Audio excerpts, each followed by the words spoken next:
Hey, what's up, listener? Thanks for pressing play. This week on the Jock and Nerd podcast, talented artist and friend of the show, John Bellotti Jr., joins us to discuss the latest Ant-Man and the Wasp trailer, DC's new streaming service, and, of course, what else? Avengers Infinity War. Oh, we are not done talking about this movie, listener. We take a look at the record-breaking box office numbers, the marketing, plot holes created and fixed by the movie, where the MCU should go moving forward, and answer some of your burning questions and a whole bunch more, all in this edition of the Jock and Nerd Weekly for Thursday, May 3rd, 2018. Check one. All right, this is for all you fans out there. Let's give it up. We talking, we nerding, we funny, disturbing. We talking, we nerding. Spoiler alert. Oh yeah.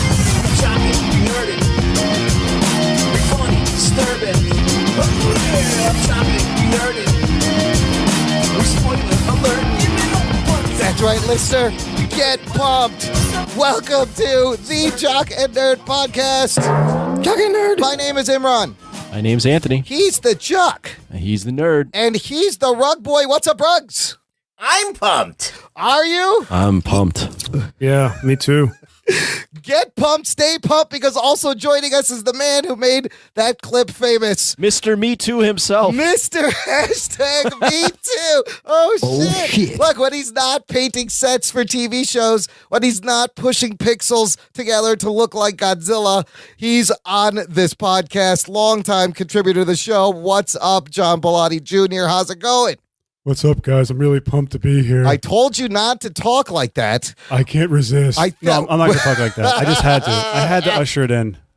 It was a little stuck. We are so happy to have you on the show this week. What, you got a little hiatus from James Spader? Let you go for the week? What happened? No, we're done for the season. I have a couple months off. So I will see you guys in Chicago in a couple months, too. Yes. Are you Oh, sweet. getting ready for G-Fest 2018, yeah? That's right. It's the largest collection of virgins on the in the Midwest. Let me tell you, There you go. as someone that's been there 2 years in a row, he is absolutely correct. He is absolutely correct. It's the convention where I break things every odd year or even year. So this may be the year I break something. You've never lived until you've had someone go, would you like Godzilla's blood or maybe Gamera's blood tonight? And this is like in the cocktail party. Yeah, this is the outdoor Post-show. post-party extravaganza. It's a good time. Check out G-Fest I'm happy in that Chicago. there is a G-Fest somewhere. Right? Yeah, guys, stop being so goddamn ungrateful, all right? And Jesus. there's nothing like having a conversation and having some kid you never spoke with stand there for 20 minutes next to you and not saying a word. That kid was so weird. So fucking And strange. then float away to the next group. He was so bizarre. Yeah, he'd like throw in like one or two like comments, like like start laughing if we were all laughing. And I was like, dude. Do you remember what he said to Nick? Nick is like, man, I just got a divorce of my wife. And he was like, so who liked Friday the 13th? We were like, what? Great was segue, amazing. dude. Look, if you want to feel better about yourself, I highly recommend attend G-Fest. It puts everything in perspective. I'm only kidding. You can find a lot of great artists. I had a great time talking to artists and meeting Nick Shev and Lenny and a lot of the guys. And Dope Pope. It was a great time. If you are a new listener, thanks for tuning in. This is the weekly podcast where we cover comic book and superhero TV and movie news, reviews, and whatever we choose. And this week's show, I'm just going to play this right now. Spoiler alert. We are not done talking about Avengers Infinity War as Thanos destroys the universe, destroys the box office. There's so much to digest in this movie. So we have a little bit of news about other things, but mostly we're going to continue our discussion and answer a lot of questions from our listeners posted in our Facebook group and email about Infinity War. Yeah, this is more of a, and we have Bellotti on, so you'll get a similar opinion maybe to some of us, who knows, or maybe a different one.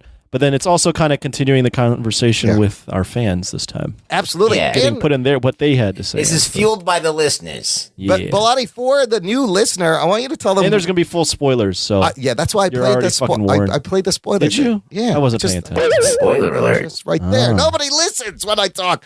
Bellotti, No, because you talk too much, for dude. It's the true. new Very true. listener, everyone shut up for a second. Bellotti, I want you for maybe if this is someone's first show they're listening, I want you to explain what your day job is and what your night job is, because they're both very cool. My day job is a scenic artist for films. I was going to say films and movies, but that's the same thing. Films and TV shows and Broadway. So I currently just wrapped season 5 of The Blacklist starring James Spader. Nice. You know, I just gave a talk to a bunch of seniors at FIT explaining my job, and I still have no idea if they even know what the hell I was talking about. But I paint sets. So it's faux finishing, fake marble, fake concrete, making stuff look shitty, making stuff look nice. And it pays really well, and I'm in a union, and it makes me happy. My night job is using Adobe Illustrator because I hate myself to draw really intricate, super detailed illustrations of Godzilla posters. They're amazing. They're amazing. They're okay, but thank you. It's it's very time consuming, but it keeps me sane. And I do shows around the country like the G Fest, MegaCon, WinterCon, and hopefully this year New York Comic Con. I put in an application for that and the Big Anime Con. Whoa, That's stepping up. Yeah. It's I a big applied show. last year, but they had the construction That's a at big the step job. up right there. It's a big. That's a big fuck up right there. That's the opposite. It's the opposite of a fuck up. I'm pumped. And of course, everyone knows Bilotti. I'm pumped. Yeah, me too. Mr. Me Too himself. Robo7.com is his website. Is it possible to be a Mr. Me Too? Absolutely. If Why not? you've been to those after parties at G Fest. Oh, yeah. You drink I've you drink the Me Too juice. Look, check out the show I'm gonna notes back for away from that one. There's no one to harass at those things. No. It's all bad. It's all dudes. it's the guys in the costumes you got to look out for. That's Yeah. You can be harassed too. Come on. I check just out. alienated all my fucking customers for this year's show. We'll win. Just by- It's okay. We'll win them back. I'll bear that for Yeah. They don't listen to this. They should. Nick does, but he doesn't count. And I think Oh, yeah, he I- doesn't. you. Nofsky. I love Nick Chernowski? Chev. What? Michael Chernowski. Yeah. TheVampireRobots.com. But for Bilotti's work, check out Robo7.com. For the links to everything we talk about in the show, visit jockandnerd.com/218, which is where you can find links to subscribe. Before we begin with the news, couple of announcements. We are giving you, listener, a free month of Stitcher Premium, so you can check out Marvel's first podcast called Wolverine: The Long Night. It's a 10-episode series. 9 episodes have dropped. There's one more left. The exciting conclusion will be released next Monday. And then you can binge the whole thing. All you got to do is go to Stitcher.com/premium, enter the promo code NERD, and you will get 1 free month. That's $5.99. We save you right there just for listening to the show. It doesn't get any better than that. Also, we've been running the t-shirt giveaway. By the time this show posts, the day this show posts, the giveaway period ends. The giveaway will be over, so we will announce the winner on social media. And next week on the show, I hope it's you, listener. Good luck. And if you stick out, Someone that doesn't fucking listen, watch. It's like David Mobley. It might be David Mobley. That could absolutely. Oh, shit. That could absolutely happen. It was open to the world. For the world that doesn't know who David Mobley is, he's a guy that promotes us all the time, has no idea that we're a On fucking Twitter, podcast. but doesn't really listen. All he does is he likes the fact that Rug Boy exists, Yeah, he's a and he thinks that our first name is Jock. Oh, Jacques. Now, Oh, hey Jock. hey, Mr. Jock. I think that's hilarious. I don't think he knows that I'm on the show. No, he loves you, Ruggs. Though. People do. Some people Do do. you have a message for David Mobley who doesn't listen? No. Okay. There you go. Stick around to the very end of the show because our buddy David Malofsky, not David Mobley, David Malofsky from A Place to Hang Your Cape and Podcapers podcast, he's assembled a whole set of reviews from various geek podcasts. We're calling it #Infinite Podern Family. We sent in our review. It will be played on other shows with everyone's review. So at the very end of the show, you're going to hear spoiler-free Avenger Infinity War reviews from the Deleted Scene podcast, the Electric. Let me guess. Kevin Haldon's going to shit on it. Well, here's the list. The Deleted Scene podcast, Electric Shadows podcast, Scott and David from Podcapers, Mark Bogner from Tangent Bound Network, Matt Delhauer, and the History of Bad Ideas. I don't think the 365 guys were supposed to send it in. I don't know. I don't think they sent it in yet. Oh. So I don't have it. Maybe it's there. Maybe I'll check before I post a show and it's there. You might hear from them. But you're going to have all these other awesome podcasts giving you their opinion. And also, last thing, there's a new episode of Trivia Geeks, which is the thing where I host a trivia podcast. No one likes that shit. Lots of fun, lots of zaniness, and our buddy Matt Delhauer, the Ginger Geek himself, has released the second episode of his new podcast, the Ginger Geek Pod. That's a good podcast. It's very good. It's all about the movie Scream from the 90s and looking at it from like a psychological, sociological point of view. Very good episode, Delhauer. I love it. Can't wait to see what you come up with next. Okay, let's get to the news. The Jock and Nerd Podcast. If you want to hang out with us, if you want to hang out with our listener, all you got to do is visit our contact page on our website, jockandnerd.com/contact. Find our Twitter account, our Facebook page, our speak pipe, send us your voice, and our awesome Facebook group called Jock and Nerd Nation. It is a closed group just for our listeners. And it's amazing how many names of listeners I know. I love this group. Like, it just makes me giddy. Like, I love knowing everyone's name. What can you get in our group? Well, great posts like this. Joshua Gibson, new listener, posted to our group recently. So I think I finally figured out whose hand Ruggs is sitting on. It's totally James Cameron's hand. Oh, shit. I cannot confirm or deny this. Interesting. Maybe that's why Ruggs agrees with Cameron's comments about superhero fatigue. Or maybe just because I'm right. Or maybe just because you're both right. I agree. Also, Glenn Smith posted this great meme. I love the memes that Avengers Infinity War has spread. Some of them are really clever. Have you guys seen this one where it's Infinity War spoilers, but I give you no context? It's a grid. I've seen this and I've been able to guess all of them. It's great. It's amazing. Though. I love it. It is funny though. There's a picture of Squidward. There's a picture of a donut in space. There's a picture of a rabbit. There's a picture of a Footloose movie poster. There's just a picture of Bubbles, picture of Peter Dinklage, and a hand about to snap. It's so clever. I love it. Finally, shout out to listener Ray O'Neill, who posted a photo of him at the theater in front of Avengers Infinity War poster wearing a Rug Boy approved shirt. He looks Shit. so happy. Doesn't he? I bet he regrets that shirt immediately after he listens to our review of it. He's like, you bastards.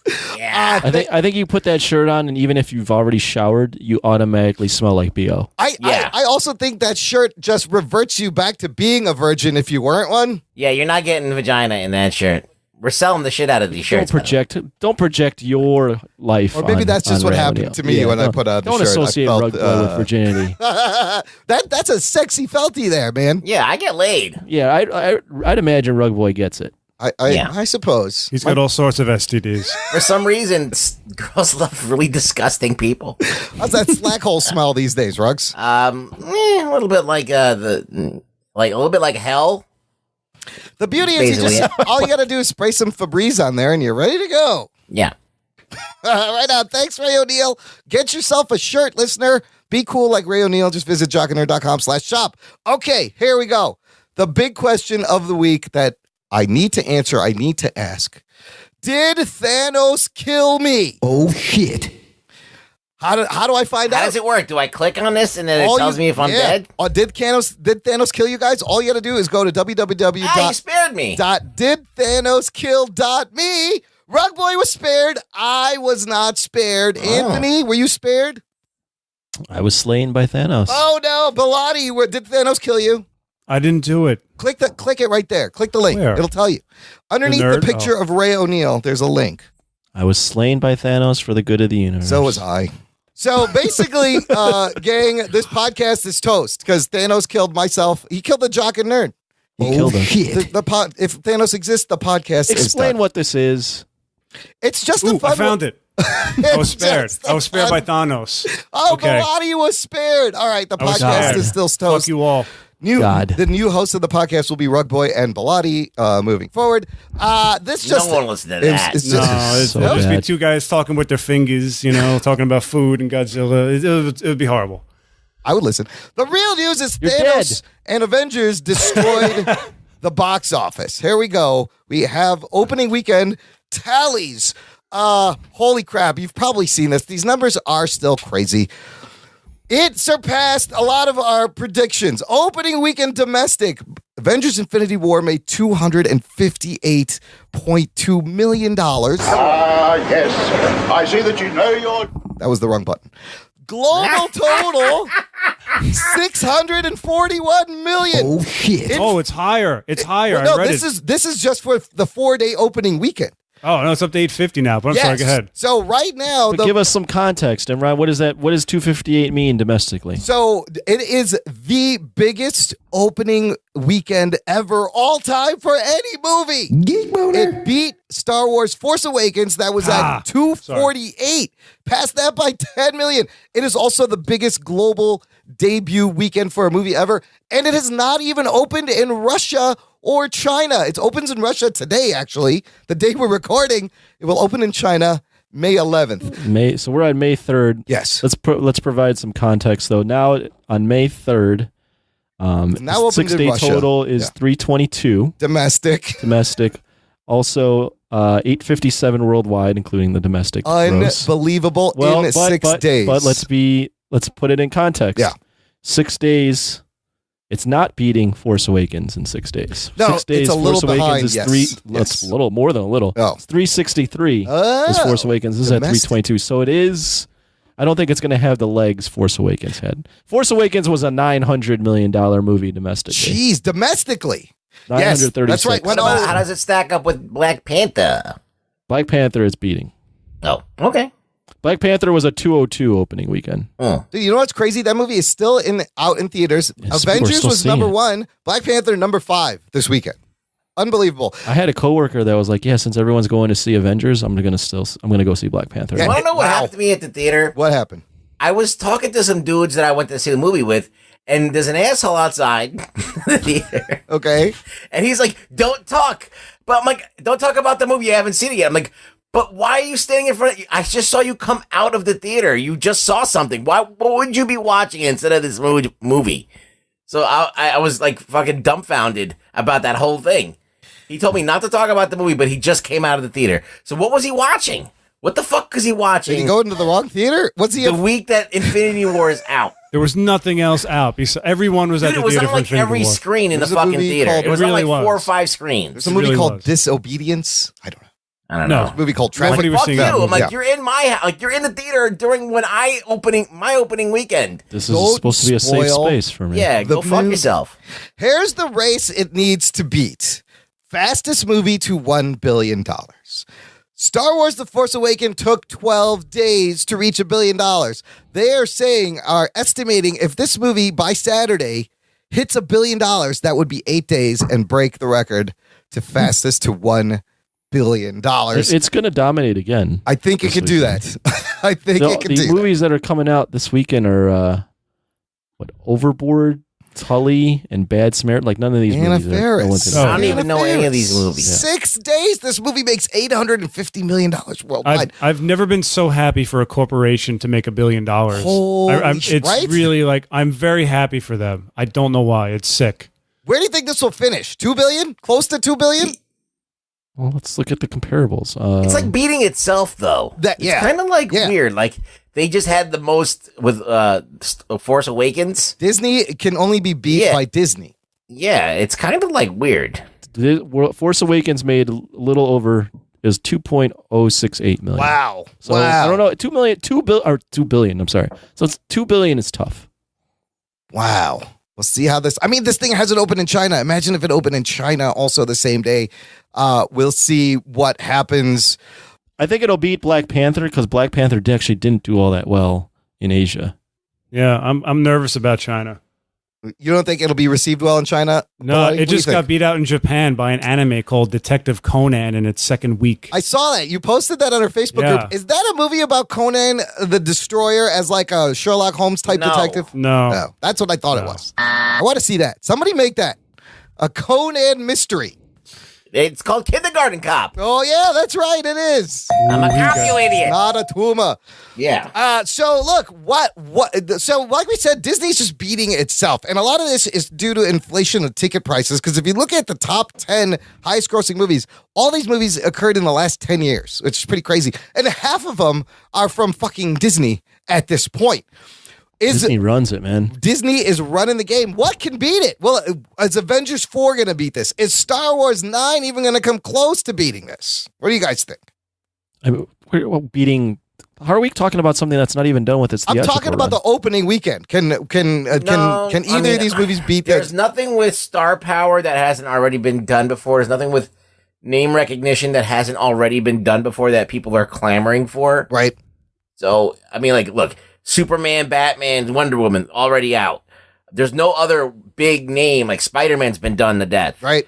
So, like, what else do you have that people are going to be like, oh, I've been waiting for this forever. I need to go see this shit.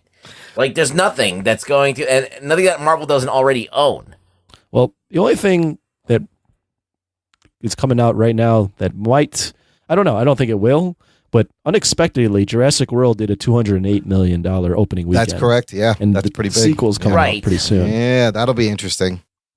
I don't think it'll do too. But I think Jurassic World was also, people are like, oh, we love dinosaurs again. And Thanks that for was the bringing us first one dinosaurs. after like a whole long I don't even think time. Avengers 4 will beat it. No? No.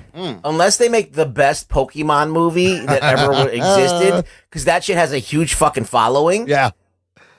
That's the only thing that They will can make a lot. destroy. Like if they made like fucking like a Infinity War level Pokemon that wasn't fucking bad, that parents would go watch and kids would go watch. That's the only thing that could make that kind of money. 'Cause Interesting. He's right about nothing that. else has a built-in audience as big as that. The You know what's going to happen, though? Yeah. You know what's going to happen? Ant-Man and the Wasp is going to undeservedly make more money than it ever anticipated because of this movie. Well, this was my next question. Will this help? Because it's coming out July 6th. We're going to talk about the Yeah. new trailer they dropped Hell in a yeah. second. Will this help that? Everyone's going to be like, oh, I want more of this. Let's go watch this now. Well, Undeservedly, Jaban Baladi, you haven't even seen the Hush movie. your mouth. What are you talking about? Well, because Iron Man 3 made $1 billion, and that movie was like a dumpster fire. Yeah. I mean, this. Oh, don't get me defending these movies. Well, Spider-Man 3 had the similar bump off of Spider-Man 2. You know, that this happens. this is the thing. You got the Black Panther effect. That's number one. Right. Yeah. Is that Black Panther brought people to the movies that have never been to the movies to see these movies before. There's been like people who because it's a cultural thing. It was a big deal. So those people are now maybe curious about the Marvel universe and might go see more of these movies. So that's kind of like a game changer in a lot of ways. Absolutely. It's genius marketing. Yeah. Yeah. They released the trailer right after the hype. The first teaser they had was all the stars of Infinity War going, but where's Ant-Man? Where's Ant-Man? Where's Ant-Man? Oh, right. What happened to Ant-Man? Yeah. And they are like, here's Ant-Man. Well, speaking of Ant-Man, let's get into this new trailer, the second trailer from Ant-Man and the Wasp, coming out July 6th. And wow, this looks like a great palate cleanser, a great fun adventure through the microcosm after Infinity War. Kind of just what we need. What'd you guys think of this trailer? I really liked it. Lots of fun. This movie just It looks fun. like a lot of fun. I still can't get over the building shrinking. And it's getting big in this one too. And then it gets big again. Yeah, that was just weird. But like other than that, it's like you have to suspend your disbelief a lot. But like it looks like a lot of fun. I love you get these Giant Man, the comedy they're using with Giant Man to open the trailer. Anthony, what'd you think? Do you think this is gonna be a fun ride? Man, I'm all in on anything Marvel. Yeah, does. right? So, I mean, it reminds me kind of Ant-Man, obviously, of the first one. And it came out right after Age of Ultron, and it was like a nice, smaller story. This seems to be the same feel. It reminds me of like Honey, I Shrunk the Kids kind of feel. Yeah. It's just another like direction Marvel can go in. We're just making this wacky like. Well, it's a Side duo shrinking movie. comedy, We haven't yeah. seen that yet, really. Yeah, it's a buddy It's a cop. duo movie, It's a too. rom-com. They say it's kind of going to be a rom-com. Bellotti, let me ask you this. Do you think this He time already around... hates it. Yeah, yeah. I don't hate Bellotti, it. why I'm do you very- hate this But movie he's so not much pumped. that you haven't seen? I'm pumped. Yeah, me too. No, look, let me ask you this. The first one was famously tied up by Edgar Wright for years, and then when MCU's plans came through, they kind of took it away from him. He stepped away. They had to quickly retrofit it, make it fit into what they're thinking. Peyton Reed did a great job. Now, this time out, it's them from scratch. You know, they don't have to worry about what Edgar Wright was kind of working with. Do you think that's going to help this movie or hurt this movie, the sequel? I think it's going to help the movie. I think because Edgar Wright, he was so like, he's an auteur director. He's set in his ways. He's got his ideas, and they were kind of, you could tell like some of his ideas are still in there. But this trailer looks absolutely insane. Like they're just taking what worked in the first movie and just going crazy with it. And on top of what they did in Civil War when he gets giant, I mean, they're going to go nuts with it. I love Giant Man. I think it's going to be awesome. It looks like a lot of fun. Ghost looks great. I was shitting on it for no reason. I'm sorry, Tony. He turned him around. I'm sorry. Turned him around. Dude, here's what I love. Wasp kicking all sorts of ass. Like, she looks amazing. The action beats look Yeah. amazing. When she comes in and out of the truck and she like kicks the guy into the driver's seat, I was like, oh shit. Oh, fucking badass. I love the comedy where he's like, I'll go high, you go low. She's like, I got wings. Why would I go low? And she's going to fucking show him up. I love Lewis is back. A lot of great lines. I guess he's a CEO of a company. I don't know why you would put him at the head of a company. If you look at I watched some like Easter egg stuff, and he's the head of a company called XCon. Oh, okay. So it's run. And they're basically a company that helps. Basically, they're a surveillance company, and they tell you what robbers would do.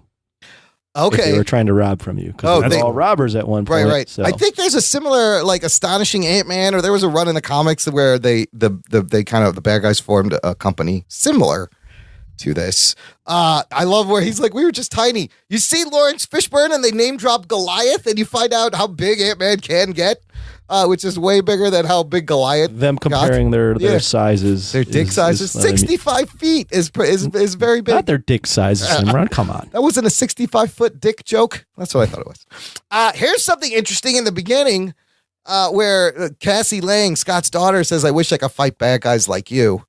That may be some foreshadowing for Avengers 4 because... Avengers 40, you mean? 40. No, actually the next Avengers movie, because they have cast Emma Furman as the teenage Cassie Lang. Oh, shit. What does that mean?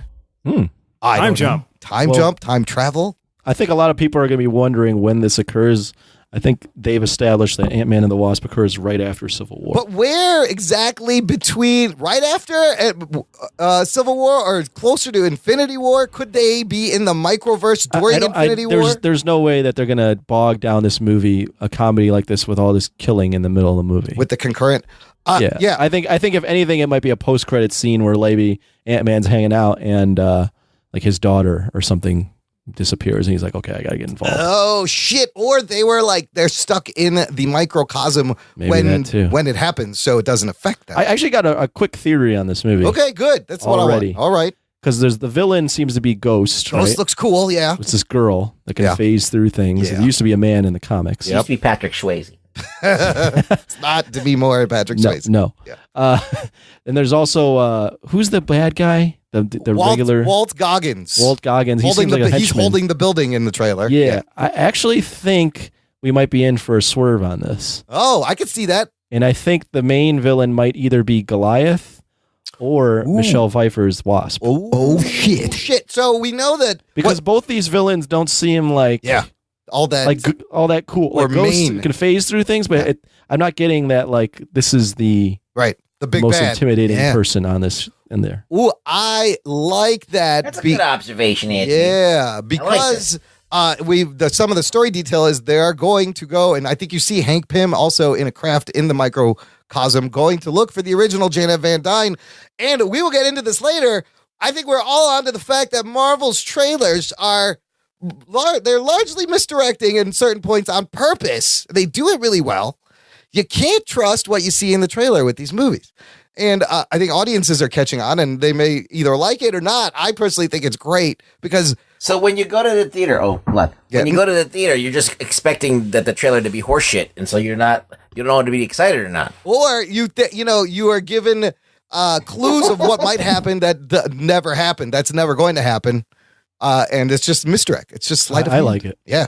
I'm not really sure I like it. I like it because we're in the age of people overanalyzing every fucking thing. Yes, this is the only way to do it. I almost like that because it's like you fucks wasted your time. Yeah. Yeah. But you're looking for things. You can also do that with good editing too. Yeah, that's true too. But my thing is that they put footage in there that you're expecting to see. It's not in there. So those are things but if you edit the trailer to make it seem like something's happening when it's not, that's great. That's fine. But to intentionally add shots that are not in there just to suck you in, you don't agree with that? No, I don't. Also, I think that's... Could Hawkeye maybe... I like how you asked him the question, Imran, and you didn't even let him answer. Because we're going to get into this later. Because I want to talk about all the shit that was in the Infinity War trailer that wasn't in the Classic movie. Imran. Ask a question, start talking It's over a your tease. answer. I'm going to ask another question. Could Hawkeye be in this movie at all? Or are we not going to have anything about what happened? This movie? Yeah, in Ant-Man, like a cameo. Since they were both missing from Infinity War, I was like, would he have a cameo? Maybe he was fucking around with Scott Lang and the boys over here. I don't know. No? They're saving him for part 4. Yeah, I don't think so. Okay. I'm just going with, I think Michelle Pfeiffer might be the villain. I kind of like that. I think that would be a great twist. Marvel likes to. They take inspiration from the comics, but they're creating their own universe here. They go their own way, but they do have nods to panels and storylines and characters, but creating something new, which is a lot of fun. All right, what? Mandarin. Look, it was a Mandarin. It wasn't wasted. It was well used within context of what they had set up. You're on crack, Imran. I might have to watch that movie again. It's been a while also. Yeah. Last thing before we take a quick break. Thanks, man. Me too. Hey, do you guys remember DC Comics, DC Universe at all? Do you remember? Who? Yeah, it was Trump lived there. Yeah, there's a guy like I think Trump lives there with Kanye, their buddy. Yeah. There's a guy that's dressed as a bat. You're talking about DC Comics. Yeah, not Washington, D.C. Anyways, DC Comics. I know, it's hard to even remember DC Comics or that was Batman. such a long time ago. The big joke is that Infinity War already made more than Justice League's entire run, which, whatever. Who's surprised? It's funny that it's even a debate. Like this is even a thing. Right. It's just DC has been shit on so badly. In 4 days. They've been lapped. They've been lapped by Marvel at this point. They've been lapped several times. Twice. Yeah, several times. Yeah, they have. Dude, DC Comics is like my fat ass in high school running the mile. I will get lapped at least 4 times, and then I knew I was almost done because I saw that one dude 4 times go by me already. I must be close to walking the mile over, and I would walk it. So DC just stands for dead characters now. Ooh, so nice. they tried to get a little bit of buzz this week with an announcement of their new digital service. It has the most predictable name ever.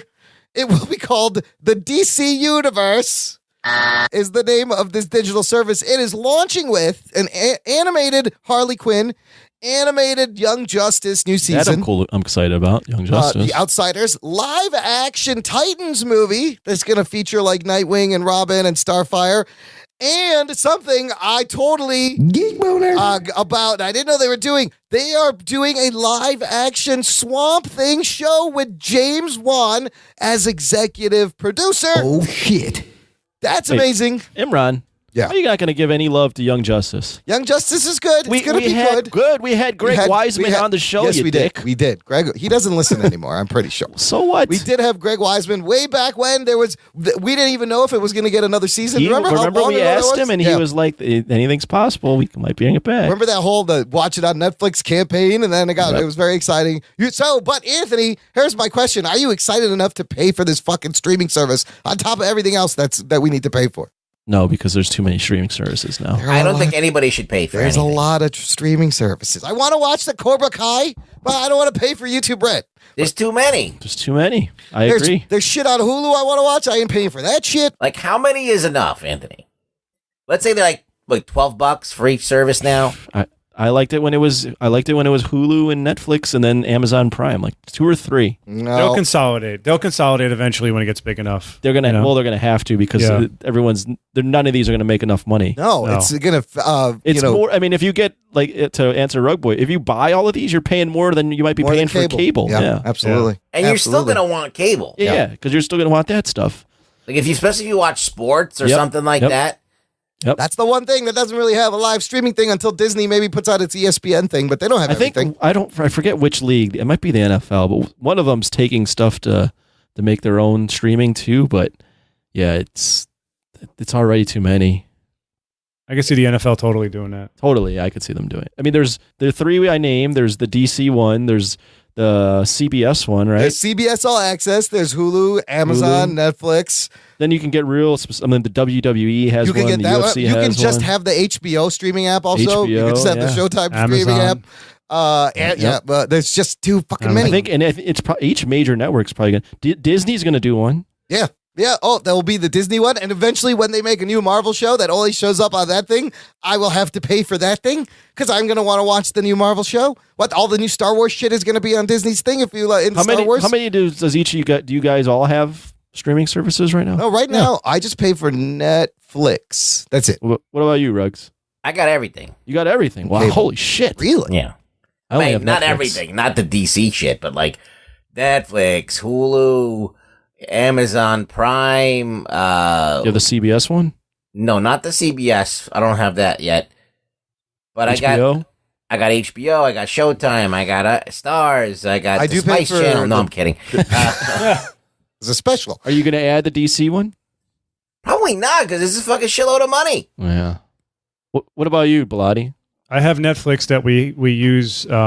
It's not even ours. It's Janine's cousins. It's my wife's cousins, and we just use their password. Yeah. And then I had Crunchyroll and Filmstruck. You guys ever hear of Filmstruck? No. What's that one? Oh my god! It's an app that has all these movies from directors all over the world. I got it because they were showing Kurosawa movies that I couldn't see anyplace else. Okay. And they're all subtitled, and they have not just Kurosawa, but Antonioni, like old Italian film directors, Wow. just stuff you can't see on Western. HBO. Spaghetti westerns and shit. All that stuff, everything. And then I mean, Crunchyroll is all anime, isn't it?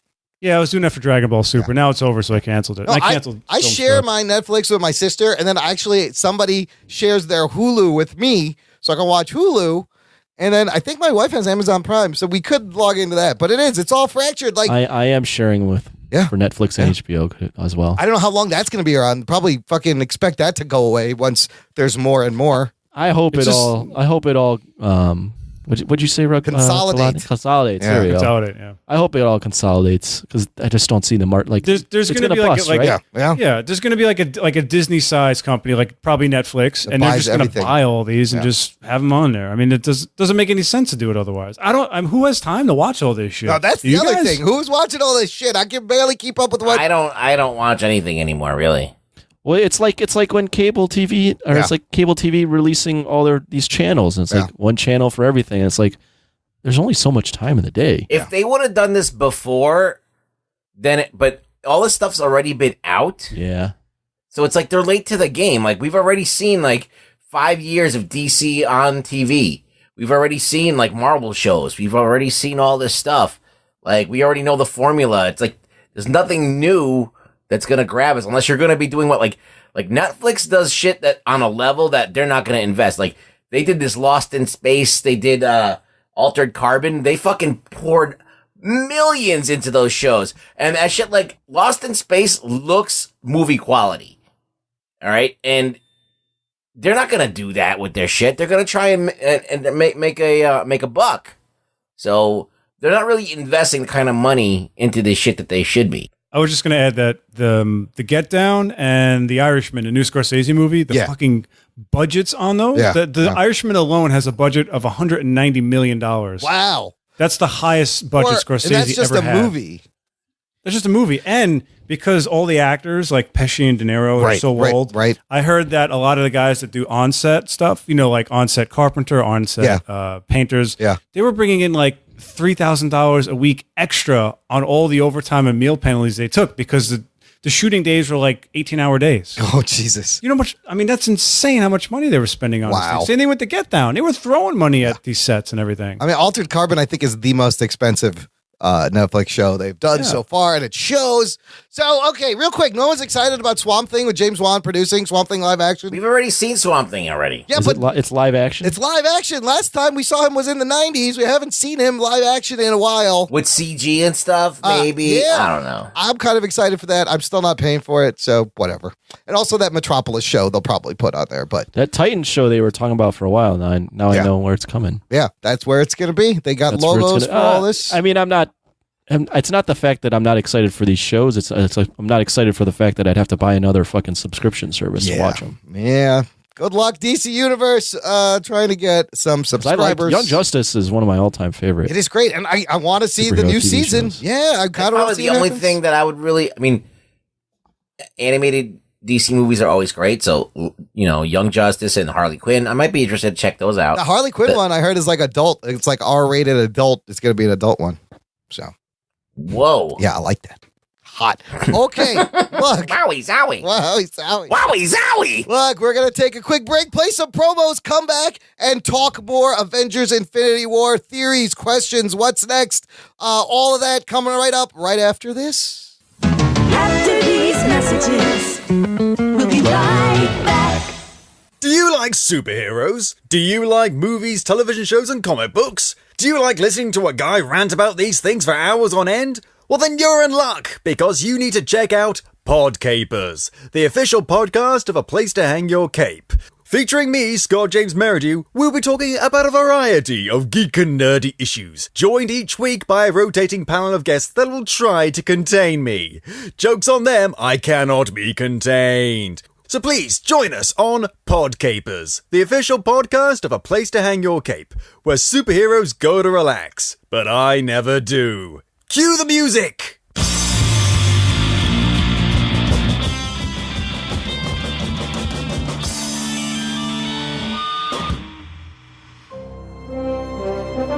Do you like sci-fi, AI, and technology?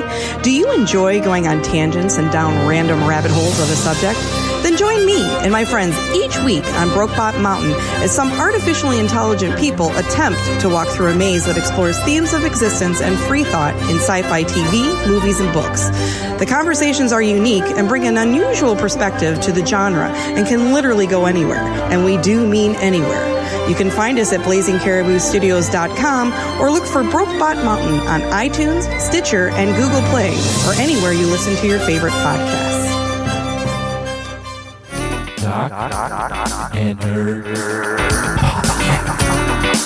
Hey, if you enjoy the show and you want to hear more, there's a place you can get more show. Just join our fan club, jockandnerd.com/Patreon, where you can help us keep the lights on over here, keep the show going, and you will get access to an exclusive RSS feed with bonus content and lots of fun rewards. Check it out on the page. Now, I have to give you the final tally of the John Seifert April Patreon Listener Challenge because... Oh, shit. What started as one humble plea from our listener for the nation to step up and increase our Patreon support ended in such an amazing way, where down to the last day, April 30th, the final hours, pledges kept coming in. Unbelievable. Basically, the gist was if we could raise $25, John Seifert would increase his pledge from $20 a month to $25 a month. Then he said if we hit $50 a month of increased pledges, he would match and go to $50 a month. And at that point, I really wanted to bankrupt John Seifert. Thanks to the efforts of the following people, the final total in April, we raised a total of $102 in pledges and 6 new patrons. Oh, shit. Geek Boner. Talking Nerd. In the month of April. Unbelievable. It's pretty crazy. Holy Pretty crazy shit. that people give us money. And initially, the amount was $100 at the beginning. And we were like, there's no way. We have to lower it. That's aggressive. And we made it $102. So thank you to these people who actively either increased their pledge or signed up new to help us meet our goal this month. Thank you, Mark Bunong, Benjamin Wesley Cranford, Blake Braden, Steve Lee, Clay Groves, Roberto Rivera, Steve Morrison, Jose Joel Cazares, Adam Morris, Ron Hans, Verum Libertas, Lisa Morrison, Matthew Lawrence, Raymond Swanson, Jose Ibarra, Travis Holton, Glenn Smith, and of course, Seth Morgan, also known as John Seifert, the man with a dual identity. Talking Nerd. Wow. Ron Hans is the one who actually pushed us over. He wrote in, I listened to the episode this morning and thought I would push you fuckers over the $50 amount for the challenge. Keep up the great stuff. Thanks, Ron. And then once that happened, pledges kept coming in. So this is the first show of the new month. I got to thank the rest of our awesome Patreon supporters. Huge thank you to Joe Henry, Jim McPike, Philip Milan, David Malofsky, Zika's Viral Comics, Blazing Caribou Studios, Stephen Tran, Joe from Work, Matt Delhauer, Jimmy Graben, Anthony Apodaca, Gabriel Bosco, Bonner Demling, John Magat, Chaz Hubbard, Jess Rivera, and Jesse Looney. Talking Nerd. Wow. Thank you, all of you guys. So there are more rewards, surprises coming soon. I have asked everyone to send me their mailing address because periodically I want to be able to send you guys some swag. Thank you for doing it. Please send it in if you have an email, show@jockandnerd.com if you are a Patreon listener. And everyone on the Patreon right now is going to get stickers. Oh, shit. Yay. Jock and Nerd stickers. It's the least we could do. And there's more stuff coming, though. But right now, stickers. Stickers for everyone. 5 years old? Dude, people love stickers. You can put them on your laptop. You put them. I have a sticker on the back of my phone case. I'm telling you, these people. Put one on your tape. That's what I do. Sticker taints. You could do whatever you want with your stickers. I'll mail everyone stickers. Wait, wax your taint with it. Anthony, you laugh, but I'm telling you, people enjoy stickers. Who doesn't like stickers? And it helps to promote the Hopefully show. you guys enjoy the instant reactions and the post-show, pre-show stuff. And we'll get some movie reviews on Patreon. We'll maybe even do an exclusive listener episode again. We did one way back with... what's his face? What was the guy we did with? It was not crap with shit. I can't remember now. Yep, that guy. Holy He was cool. Fuck, that guy was awesome. Are you not going to look it up, Imran? No, I'm not going to look it up. Okay. It was. I can't. Oh my I'm not going to God, be able to find it. The guy that was on the show. Jim McPike's wrestling coach. Yes. His name was. Fuck. Oh, we have to find it. Hold on. Oh, okay. Whole bonus episode with Andrew Gildy, comic book creator. Who remember he wanted to come on and do a bonus episode. Yeah, so maybe we'll do another bonus The point episode is, one of these days. there will be more bonus stuff. There's more coming. We got reviews to do. We got all kinds of Sometimes the show may even release early on the Patreon feed just for our Patreon supporters. So join up today, jockandnerd.com/Patreon. Let's get to more Avengers Infinity War. Strap yourselves in, you fucks. Spoiler time.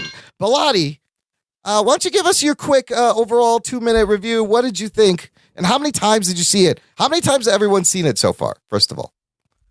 Jesus Christ. I love when you ask a question and then completely undercut your own question. Somebody better start answering some fucking questions real Jesus quick. Christ. I You always gotta saw, let let a people second- answer the question. Let a second pass.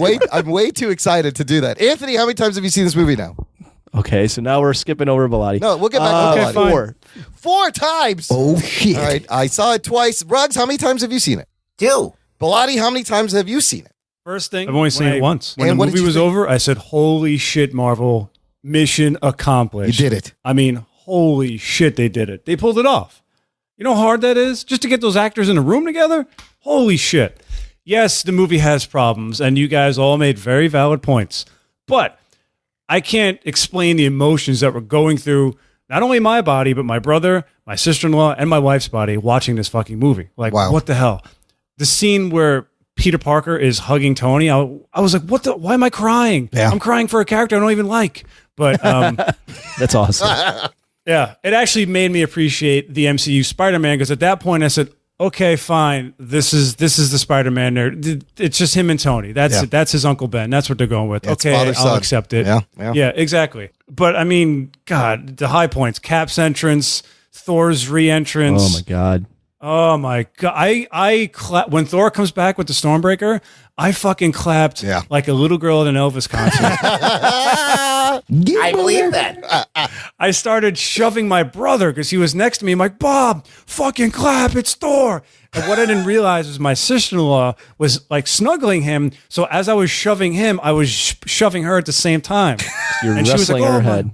I was wrestling my brother and my sister-in-law at the same time. Bilotti's so excited he's just punching people around him in the theater in the face. Look at Punching this! kids, Bam. women, children, dogs, everyone. This movie made me The want to punch ushers. people. It was so good. Yeah.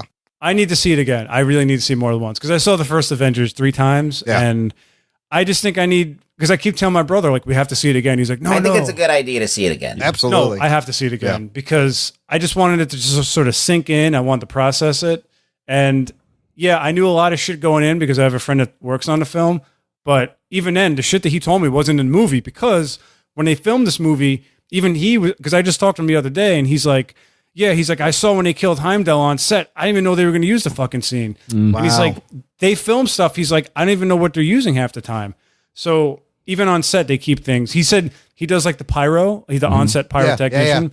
He said they throw so much money at the movie. He's like, they don't even tell him what the scene or what the shot is about. They're just like, go make fire. Blow this up. I It's listened insane. to an Empire podcast they had on Tom Hiddleston prior to the movie coming out, or right around when the movie came out, and he said on the show that only 3 actors were able to read the entire script Wow. of the movie. They were keeping everything Cumberbatch. under wraps. I read that Ross Marquand, who played the Red Skull, impersonating Hugo Weaving, who's on The Walking Dead, never even told Denai Guerrera, who plays Okoye and Michonne on The Walking Dead, that he is in the same movie as her. Like he didn't tell her he was in this they movie. were really going all out to make this nothing come out about this. I saw an interview with the Russo brothers that they had an assembly that was 4 hours plus. Yeah. I want to see that cut.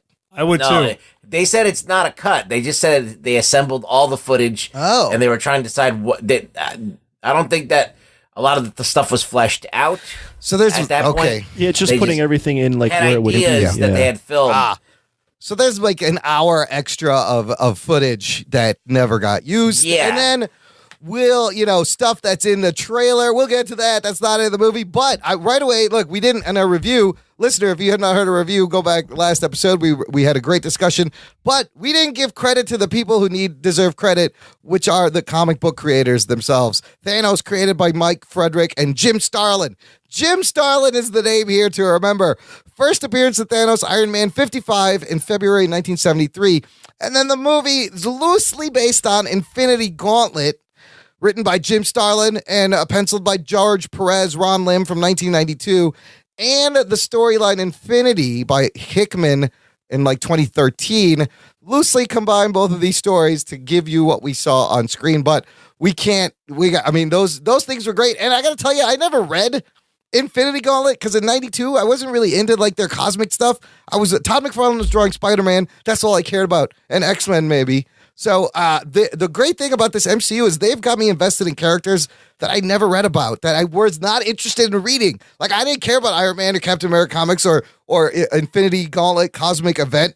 But now I fucking love this version. What they've It was a hard thing to read because I was reading Silver Surfer at that time, and I was reading Guardians of the Galaxy at that time with Vance Astrovic and all these other fucking characters. And there's just a fucking unlimited amount of characters that you've never heard of in this thing. So it's not an easy thing to read. Even if you started reading it now, you wouldn't recognize half these characters. They're all different. I mean, the Guardians of the Galaxy that we know is not the Guardians of the Galaxy from the comics. Yep, it's completely different. It's like a new version that they put together. Yep. So you wouldn't even recognize a lot of stuff that was going on. Pilati, have you read Infinity Gauntlet? I had the issue where they all go after Thanos. I think it was 4. Okay. 2? Yeah. It's the only one I had as a kid, and I just read it over and over and over again. Okay. And I never finished the series when I was a kid. To this day, I never finished reading the series, but I know what happens. Yeah, I don't think I have all the issues from that whole series. I think I have bits and pieces. Anthony, you ever read any of this? Excuse me, I have not either. I am familiar with the story, but I have not sat down and read Infinity Gauntlet. I recently read after the movie. I went on Wikipedia and they have the summary of it, or kind of the plot. So I read it there, and I was like, I'm not all that impressed by this. But that's obviously not the same as reading the comic. And we'll get into that because we have a question from a listener about the comic. But the point is, they've made great cliff notes. They've taken, with all the other movies, they've taken, the title and kind of the gist loosely of the story and made it their own. I found this article that has some more information. Directors of Infinity War just dropped some major spoilers at a high school Q&A. Oh, I saw that. One of the two things I love, first of all, that line, Tom Holland, when he dies, that says, "I don't want to go," that was all ad-lib by Tom Holland. Amazing ad-lib, and I think Tony Stark, Robert Downey Jr. probably ad-libbed back his line. But wow, what a performance by Holland. Can I say something about that? Yeah. I know a lot of people feel it's cheap because they know, Tom Holland's filming Spider-Man 2 in 2 months. Right. So they know he's not fucking dying. Right. But I don't think Marvel's ever, their movies, if you're a comic book fan first and foremost, you're fucking used to people dying and coming back. Absolutely. Death it's comics. It's comics. Yes. This is the medium. It's being translated on film. But for me, it's not the deaths that are meaningful. It's the way they got there. And I feel like in this instance, they really nailed the fact that this is a fucking kid. Yeah. And he's going through a moment that no kid wants to go through. He's fucking dying in the middle of his fucking father figure who can't do anything to help him. 100%. Very well and if you think about Tony, that's all Tony has really in his life aside from Pepper. Well, it's if we're getting down to it, Tony's motivations. Yeah. He is responsible for this kid, and this kid just died in front of him. He literally made this kid, enabled him to become a superhero, and now then got biting him in killed. the ass. I mean, it gave me chills. Just imagine his spider sense freaking out, which is probably why he was like, "I feel funny." That's his spider sense. His leg was disappearing too. Well, that too, and his spider sense just going nuts. He doesn't know what this is. Wow. Yeah. No, I choked up, but we know it's exactly like you said. I feel that moment was cheapened by all the previous deaths before it. If he was the first one to go, it would have been much more powerful than the last one. Was he the last one? Yeah, I think he was. I think he was the last one. Yeah. I mean, because after at that point in time, I had seen everybody else die. So I was just like, all right, now anybody can die. Dude, poor Sam. Nobody even saw him die. And Rhodey's just like, Sam, you around here? Like, he has no idea he died. I mean, it was well acted. I just think that they probably could have made more impact if they put it further in the front. So the Russo brothers also said that Valkyrie and Korg, they're probably still alive. Probably jumped in an escape pod, made it out alive, which I was glad to seeing hear. it 4 times, Thor says that Thanos killed only half the Asgardians. But where were I guess he took them into the ship, the ones that were still alive? I'm assuming they had them basically dead, like everyone, like they were like, all y'all are dying, or some of y'all can live and leave. Well, we kill the rest of these people. Oh, I see. Wow. So I don't know. But they got away. Yeah. You have to do some work there. Yeah, you have to do some mental gymnastics of, okay, why the fuck did Valkyrie not fight back? Yeah, why would they run? Why would they run? Yeah. Mm-hmm. They also had Thanos start off with the power gem already. Yeah. So he destroyed. I mean, Xandar off screen. all off screen. Are we ever going to see that maybe in another movie, in a flashback? Does this create Nova? That would be interesting. Let's talk about the marketing a little bit, because Paul Chomo from the Varmints Podcast posted on our Facebook group a comment that made me think. We've talked about the trailers a little bit. He said, is it spoilery to say there's stuff in the Infinity War trailer that is not in the movie? They threw some red herrings at us, the bastards. This is why I'm not watching any more trailers for movies I intend to see in the theater. I think they used their misdirects very cleverly to keep us spoiler free, to stay ahead of us fans. Major things that weren't in the movie that were in the trailer. We all thought they were setting up the deaths for Cap and Tony when you saw these trailers. Good editing. That's good editing. Yes, that I can allow. The line where Thanos says fun isn't something one considers when balancing the universe. He never says that line. You know why? That's because they probably had that line, and then when they did it just didn't work for the film. But when they're making when they're making these trailers, the movies aren't done. Yeah. May not have been in character of the Thanos they wanted at the time in the edit. Sure, I get it. That scene where Cap is standing next to Black Panther and he pops his shield out, that quick scene, it was nice. Not in the movie. Not a big deal. Banner next to the Hulkbuster kind of looked like he was tinkering with the Hulkbuster. Probably a cut scene for time. Anthony, did Thor ever say, "Who the hell are you guys?" in the beginning when he wakes up? He says something like, "Who are you guys?" But it's not that I don't think reaction he doesn't shot. say that line, no. Yeah, the reaction shot where they like Mantis like waves and they're all like standing there. That doesn't happen. They react by actually having all their guns up and they ready pull to their fight. guns, right, which I like that better. The meeting in Wakanda where Cap and like Black Panther actually have like they do the handshake. They do like the Wakanda handshake. They didn't really do a handshake. Spider-Man swinging through the debris on Titan, which I thought was a cool scene in the trailer. It was a little bit different. He was saving Mantis. They put Thor's eye patch back on to keep us not spoiled, which I think is hilarious. And then the biggest thing, that fucking running money shot where you see the Hulk in Wakanda. Not only is the Hulk not in Hulk form in Wakanda, that scene never happens. I think that's the most egregious thing that they did, because let's say you're a Hulk fan and you're going to this movie and then he's dead or he's out of the game in the first 2 minutes. And you're watching it and you're like, wait a minute, I saw the trailer. I know Hulk comes back. You want to know something? Yeah. When I went to the theater the first time to see it, that was the resounding thing I heard coming out of the theater. And I didn't want to hear that because the movie was getting ruined for me. But I heard, he's like, what the fuck's up with the Hulk? Everybody was coming out saying like the Hulk shit was bullshit. So I was like, all right, well, obviously people were not into that, because they thought that maybe in the trailer that he was going to be in the final battle. That is the only one that is clearly shot to mislead, because the context of that scene, Hulk was never going to be Hulk in Wakanda. Yeah. Bilotti, what's your take? Is this misleading enough to make you angry? Were we shortchanged the Hulk in Wakanda? No, it didn't really bother me. Well, I mean, they spent a hell of a lot of money on putting CGI in a trailer, but that's a good stuff point. Like that, stuff like that never bothers me, because that's been going on since I was a kid with movie trailers. I mean, the movie delivered. Like I think if people are getting mad about trailers and stuff, I mean, it's better than Batman versus Superman, where they show you the whole fucking movie in a series of trailers. Like talk about dumpster fire, a little fire. God. So it's just funny how some people it kind of rubs them the wrong way. But like Anthony, you said in the beginning, this is the only way to stay ahead of people in the fucking digital social media age and not spoil things. Like, You have Well, when you have YouTube channels that are dedicated to analyzing every frame of a trailer. Spider-Man Homecoming, same thing. That shot of him swinging with Tony flying by, that was never in the movie. I still think that if you just edit it better, and you don't have to do that other stuff. What do you think about the like Thor's eye patch?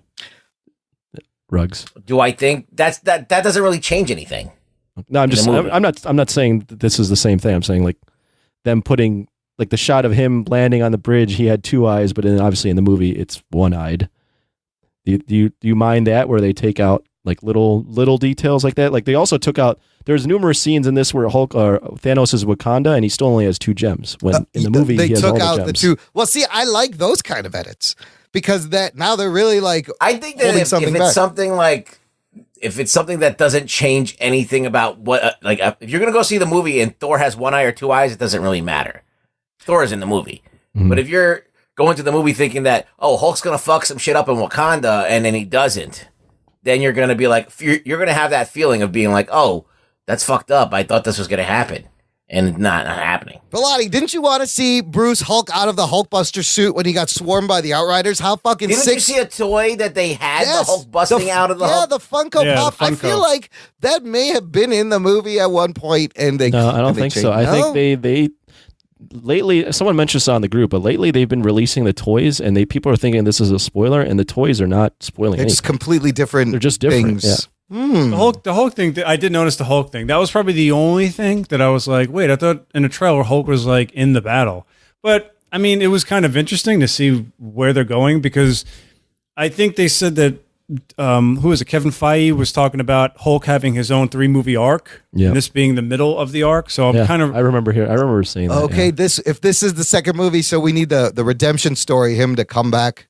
Yeah, I think they're saving the big gun for the fourth movie. I think he's going to make his redemption arc. I saw something online that maybe instead of becoming the Green Hulk, he becomes Red Hulk. Or does maybe Ross becomes, like in the comics, General Ross becomes the Red Hulk?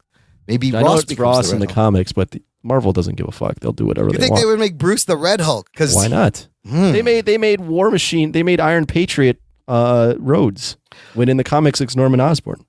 That's true. Oh, that's true. Oh, Norman Osborn that's right. He was the Iron Patriot. So yeah, it changed a lot of things. They could do that. I could see Hulk would be them. cool. I could see it being like one of those things where Hulk never wants to come back, so he has to reinvent the serum and makes himself Red Hulk. And he's like more anger based and maybe He's smarter. uncontrollable. Red Hulk is actually can like speak complete sentences. And that's talk true. like a normal He would person. be smarter. Yeah. I see them going Red Hulk more than like Gray Hulk. Nobody remembers Gray Hulk. Gray Hulk was great. Joe, It's Mr. not Fix different It. enough. Yeah. Yo, Mr. Fix It, he was a bouncer and he was fucking smart and wore like he was white great. suits. I love Mr. Fix It when I was a Mr. kid. Fix It was great. And Red, I think, would play better visually. It would play better because we've seen Hellboy work. Would they The big ever red introduce character. what was Banner's Rick Jones? What happened to Rick Jones? Would they ever introduce Rick Jones, make him into that other Hulk that he becomes? A-Bomb? A-Bomb? I don't think anybody wants to see that. You can't even do Rick Jones in this universe. Like, that's not going to happen. No, they're not going to do that. No, there's no Rick Jones. There was a Rick Jones in the Ed Norton movie. Oh, there was. But he pushes the guy out of the way. Oh, that's right. He saved them in the beginning. Ed Norton one or the Bana? Chris? Eric Maybe I'm Bana? getting the two confused. Eric yeah, Bana. in the Eric Bana one. Yeah, that one. He pushes him out of the way. All right, let's move on. I got some questions. Sean Burns posted a thread of questions, and some of them are silly, but some are kind of good. Thought we could go through and answer some of them. Sean Burns starts it. He goes, here's my burning question. Did they just kill Howard the Duck? Cue the music.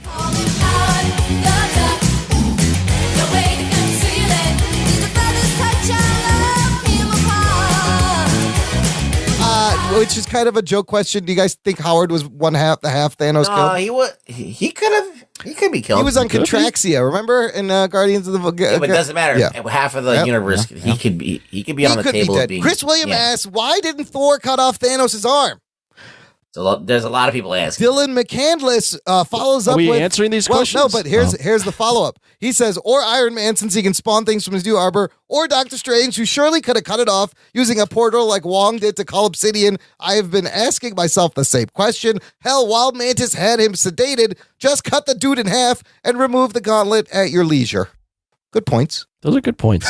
Oh, good points. I was going to try to make an argument for these, but these are good points. You should just cut it right off. I think the Thor one is a little like he just threw the fucking hammer at him. So he wasn't necessarily, I mean, he was aiming for Thanos, but I don't think he was aiming to cut off his arm. The other ones, yeah, he probably should. I do love that moment where Thanos is like, you should have went for the head. Yeah, and he that's a good fucking moment. snaps his fingers. That was fucking badass. That was pretty cool. Why didn't you go for the head? Cut the head off. Well, they're clearly writing it so they don't kill Thanos, so they can get to the obviously. next movie. Yeah, they need a part 4, guys. Thanos will return. So because of convenient writing. Okay, that's why. Raymond Swanson asks, why did they keep the new arm from Bucky at the farm in Wakanda when he clearly could have used it to help with his chores? Yeah, they just made him walk around. Sure, he's just like teasing him with the arm. Like, you can get it, but you gotta like He's dangling it from above. He's throwing Yeah. around Maybe bales he of was hay. too reliant upon the fake arm, and he needed to, the other arm was atrophying a little bit, and he needed to start You using learn how to the jerk real off arm. with the other arm. That's what you got to do. He's He throwing he around had to bales learn of to be hay. human again. Yeah. He waited There's so no long. reason for that either. Pretty much. And then Kate Thiem from See Here's the Thing podcast asks, what did Shuri really accomplish in her lab with Vision? I don't know. Some people say that they got him disconnected from the gem, but I don't think. Here's my theory. There's some. Oh, go ahead. Vision's coming back in white. Another body. Yes, because I love that line where Bruce is like, look, he's more than the Soul Gem. He's part Jarvis. He's part Ultron. He's part Banner. He's part Stark. He's everything in one. So he may be a little bit different, but then him being white, he could join up with Scarlet Witch, Hawkeye, go to California, West Coast Avengers. Boom. There you go. See, that's the thing that I don't get. If they say that, they could have just yanked the thing out of it and destroyed it like immediately. Like the Vision is the only character that doesn't have a family, that isn't human, that probably won't die. That if you did that, Yeah. And if you really wanted to like save the universe and not have a movie, another movie, you could have just instantly destroyed that thing at the beginning of the threat. So it's just weird. He's the guy who, if he survives this, I'm gonna be so pissed. I think his character's dead. Yeah.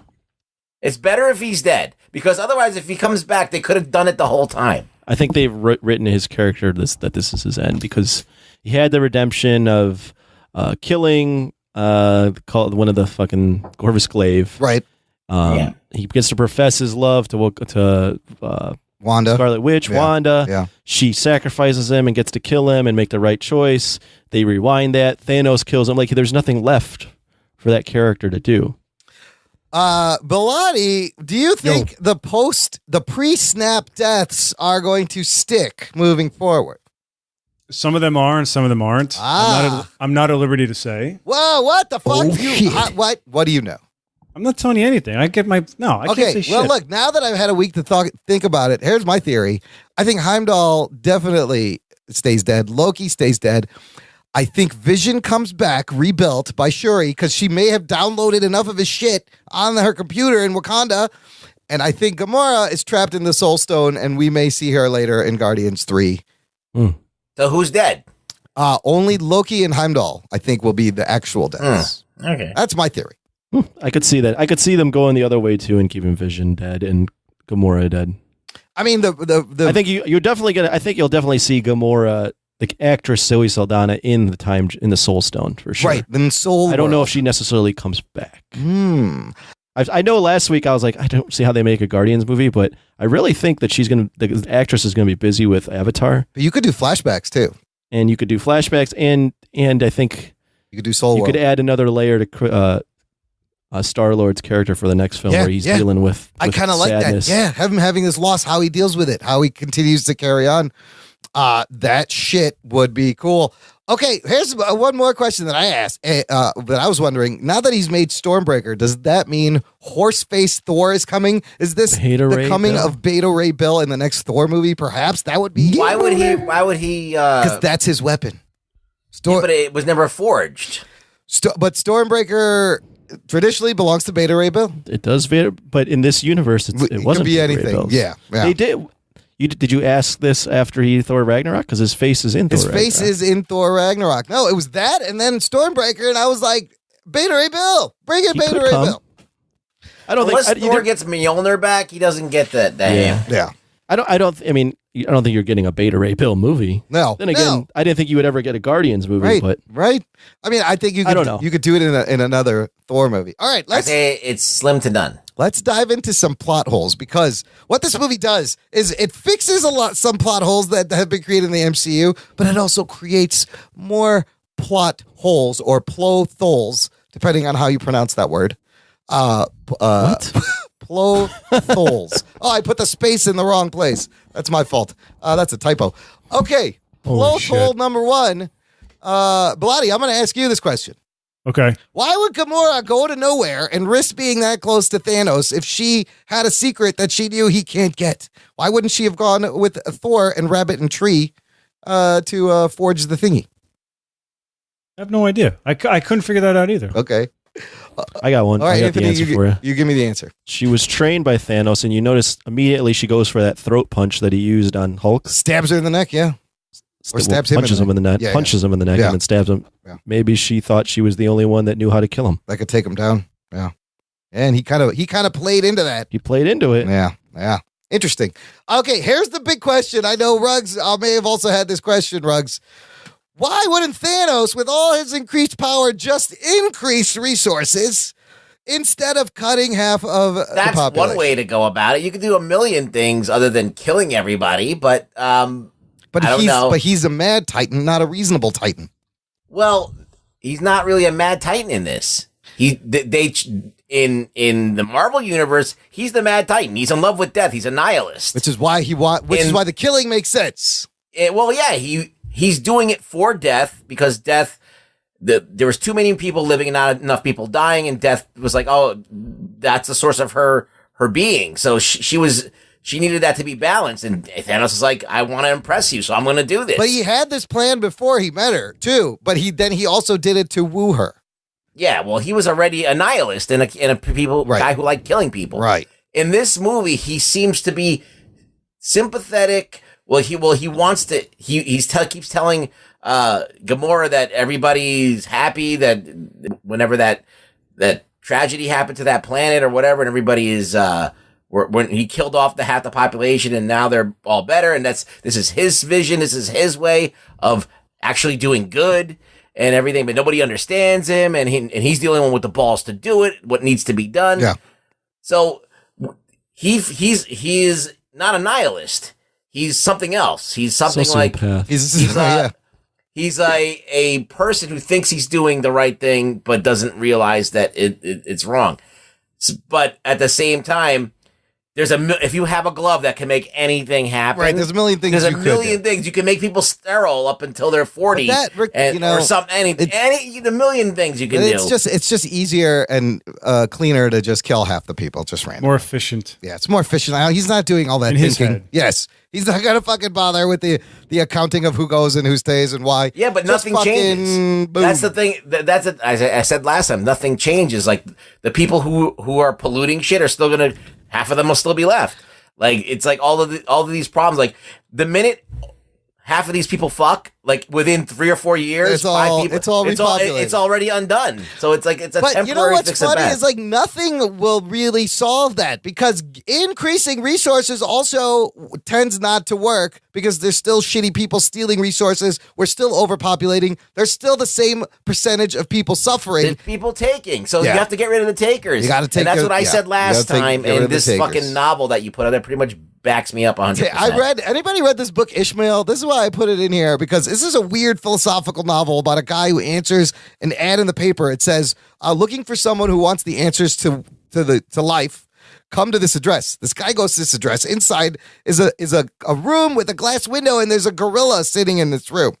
He is a telepathic gorilla who proceeds to tell this man the civilization and man's history from his point of view. And in this, he makes the point that, look, there's 5 billion people in the world. 1 billion people are starving. We are making food for 6.5 billion people. In a few years, there will be 6 billion people in the world. We'll be making food for 7 billion people. There's still 1 billion people starving.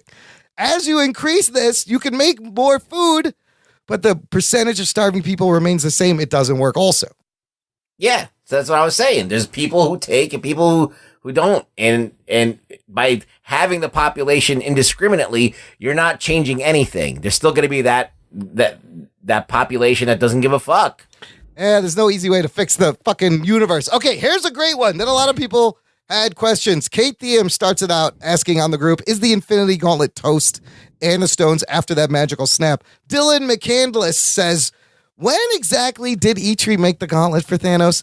It must have happened before the events of Age of Ultron, so why didn't Asgard defend them? Was it during Loki's rule when he pretended to be Odin? And if the gauntlet is a new invention and not some ancient artifact, why did Odin have a fake of it in his treasure room? Was E3 basing his design off of an Infinity Gauntlet that previously existed? Or perhaps just the legend that Odin was evoking through his fakery?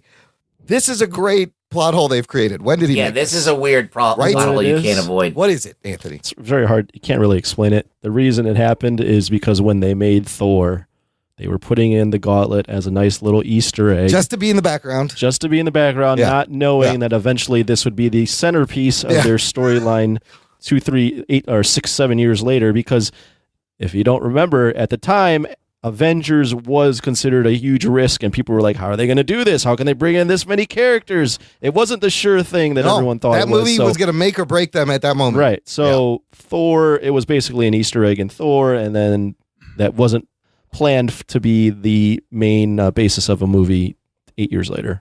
And then so they did workaround, and then they did a workaround on the workaround. They did do a couple workarounds. Yeah, they had him at the end of Ultron going, fine, I'll do it myself, which is still before when E3 technically tells Thor when he made the gauntlet for Thanos. Well, who knows? Who knows when he says, fine, I'll do it myself. And so, Anthony, you saw the movie 4 times. That thing in his lab, is that the mold? I thought that is a mold. Okay, so I thought it was another one, but if that's the mold, that means he can mold another one if they can get that thing lit up again. I don't know if they'll. Well, who knows what they'll do. Another plot hole created. We kind of just talked about it. Gamora in the first Guardians of the Galaxy movie, when you have the intro of the characters in her dossier, it says that she was the last survivor of the Zehulbari people, but clearly she's not, because Thanos is like, they're all in paradise right now. So whatever. Created. Here's a fixed plot hole. We know how Thor used dark energy to ride the Bifrost after it broke in Avengers to show up on that Quinjet for the save. Mm-hmm. Because of Heimdall doing the same thing to send Hulk to Earth. So that's a nice little bit that ties well together. And they fix the broken timeline from Spider-Man Homecoming. The Russo brothers basically laughed it off, saying it was not 8 years between movies. It was Avengers happened 4 years before they fucked up Homecoming. on that one. Yes. 8 years later never made any sense in Spider-Man Homecoming. No, so now, Tony makes it a point to say 6 years I've been fucking thinking about this guy. But I also thought that was weird. Like, he knew about Thanos 6 years ago. How did he know? Who knew about Thanos? Tony Stark. He didn't know. Yeah. He just was anticipating. He knew an invasion was. He had just had a gut feeling. He knew there was a force coming. Yeah. He knew something was coming that sent those aliens down. Yep. And it wasn't just Loki. And then I just say the scene where Thanos is like, Stark, he's like, you know me? He's like, I do. Yeah. You're not the only one cursed with knowledge. Yeah. Rewatching that, I'm like, it's pretty fucking good. It's pretty fucking good, that little That's chat from the they have Mind there. Stone, right? That's when he gets the Mind Stone and he's able to access stuff like that. I think he just knew, like, he did his scout. He knew his what he was come up against Earth. You know what our good buddy Michael Tchaikovsky points out? Yeah. That Ultron was an agent of Thanos because wasn't he created with the Chitauri? No, what was the Mind stone? Stone. Oh, yeah. The Mind Stone. It was the That's Mind right. Stone. Yeah. He was created with the Mind Stone. So he's basically an Infinity Soldier, if you will. So that could be his connection to Tony Stark. Maybe he got it through that stone. Blotty, what'd you think of the Black Order, looks-wise and character-wise? They were all right. They were kind of like, who's Ebony Maw? Is that the guy with he has no nose? Yeah. No nose. He was the best. He was great. Yeah, he was the best. Yeah. The other guys are just... See, this is where my annoyance comes in with Black Widow. Those guys like manhandle Vision and Scarlet Witch. Right. But then she Black comes Widow. in and she could hold her own. I'm like, come on. This bitch should have been dead after the first movie. She's fighting giant aliens. How is that they're not just completely... Proxima Midnight is the only one for me that I'm like, why didn't they use a real actress? Yeah, that doesn't make any sense. Like Because she looked anyone like that has human-like characteristics like that, just throw the prosthetics on there and get a real person on screen. if they spoke more, I think they would have been stronger characters. I mean, I wish they had name introductions and a little bit more fleshed out character. There's a missing scene there that could have beefed up those characters a lot with Thanos. Yeah. There's a couple of things that are left out in this movie that are like, wait, what? Maybe that should have been in here. But maybe we will see it the in movie's different 2 hours and a half. Right. There's plenty of things packed in here enough already. Also, last plot hole for me, how did Gamora know about the Soul Stone? Will we find out later, maybe, how she actually found out? That just kind of came out of She nowhere. was sent to find it. Oh, he did send her. She said to find it. She got the map She and lied. she burned it. That's right. they showed that. That's not a plot hole, Imran. That's not a Jesus plot Christ, hole. that's paying attention to the goddamn movie. That's being an asshole. That's an asshole. That's a Don't be a slack crazy hole. maker. Don't be a crazy maker. Okay, that last one was a fixed asshole. My asshole. That was just Imran asking a question. That was not a plot hole. Let's move into Avengers 4 theories. What do we think is going to happen? I want to start with the title. What do we think is going to be called? There was something that came out that was like Avengers Endgame. I hate that. I don't like that either. Even though Strange says this is the Endgame, I don't like that title. We can do better. What do you think it should be called? Bloody Go. Secret Wars.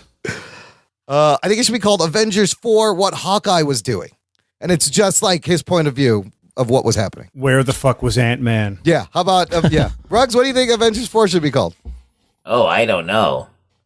I have no idea. Avengers what 4, it should how the be called. fuck we're going to fix this? I'm excited to see how they're going to reverse this. What do you want to see, Anthony? What do you want to see the title be? Shit, I suck at this stuff. I got nothing, man. Make up a funny one. I like This is a bad Avengers question. Assemble. That would be kind of cool. I like Avengers Assemble. I saw that one. New Avengers? Would they go Infinity Gauntlet after Infinity War? Or is it too similar? I think that would be too I similar. think it's too similar. They're holding it for a reason, you know? Oh, yeah. I'm trying to figure out like what story they could name it after that would like give it away, you know? Because they're clearly not telling us they're not telling it for a reason because apparently it's going to be a spoiler. So. And when are they going to tell us? Because they're not going to be at Hall H at San Diego, so we're not going to find out in the summer, and maybe not till later this year when they release the trailer that they actually announce the name of the goddamn movie. It might be when they do D23. Oh yeah, there's D23, isn't there? They're not releasing any info on anything until Avengers 4 comes out. What if it's Avengers Vengeance? Revengers. Avengers, the Revengers. Avengers Back to the Future. How about Avenged that? Sevenfold. Oh, that's it. It should Yeah. be. I like that. There you go. Avengers, where the fuck is everybody? Look, you guys have any theories for what's going to happen? I mentioned my theory about Vision. I think Sherry rebuilds Vision. And they Yeah, lead we that talked into about that. Yeah. I think I mentioned last week each character jumping into each gem and having to one has to go. I back don't in think time. Adam Warlock's going to be involved. No, I don't definitely think not. so either. So the Warlock thing, this is what I think is going to happen in Guardians 3. If Gamora is in the Soul Stone, maybe Warlock is there and he finds her because Adam Warlock, has the connection to the Soul World, the Soul Gem, and that's how he's introduced maybe in Guardians 3. I don't know. But there's nothing. So, like you, I know you're basing that off the comics. There's nothing to suggest that No. Adam Warlock has anything to do with the Soul Stone. No, at this in point. fact, that's true, and it seems like Captain Marvel is going to play the big role. Vision didn't have the Mind Stone All in right, his fucking let's head. just do like a general question. All right, in order for this to be undone, all right, if that's what they're going for, if they're going to undo what Thanos did by putting someone has to wield the gauntlet. So who's wielding the gauntlet and fixes the shit? Captain Marvel. Marvel. You think they has? Didn't they show that the gauntlet actually is busted? It's by the end of it? destroyed. So my other theory is that Yeah, but it works because it got him into that. It got him away. But I don't think they can use them in conjunction anymore. I think Anthony's right. I think the individual stones being held by someone is going to be what's going to happen, and there may not be a gauntlet, but there will be the stones. The stones will play a big Right, part. but you can use the time stone. Yeah. You can put the gauntlet on and then go back in time before that happens. I do think there's going to So who's be. going to wield the gauntlet and fix everything? Someone's going to wear it and go back in time and fix everything. They got to fix the There's gauntlet. going to be a first. time travel thing. There's because gonna they be a time jump or they time show travel. the set photos from the first Avengers movie. There is a time travel. Spoiler alert. They are wearing. Maybe they'll go time travel, but they'll go like set alternate universe. Like this is what would have happened in this scenario, and when we go back and we have to fix this and this. This is exactly what's going to happen. They're going to go back to the original Avengers and get Loki's staff and then just break it and break the stone right there. There you go. From the first movie. Yeah. And just stop everything right there. Then That's what where the happens? Mind Stone comes from. Yeah. Then what happens? Then none of it happens. Yeah. Don't you think it's curious, though, that after Gamora died, after he snapped his finger, Thanos in his limbo state still saw the young Gamora. Well, he's got the Soul Stone. He could see her soul. So she's still kind of alive, maybe. See, that's the thing that I picked up from seeing it a second time. Yeah.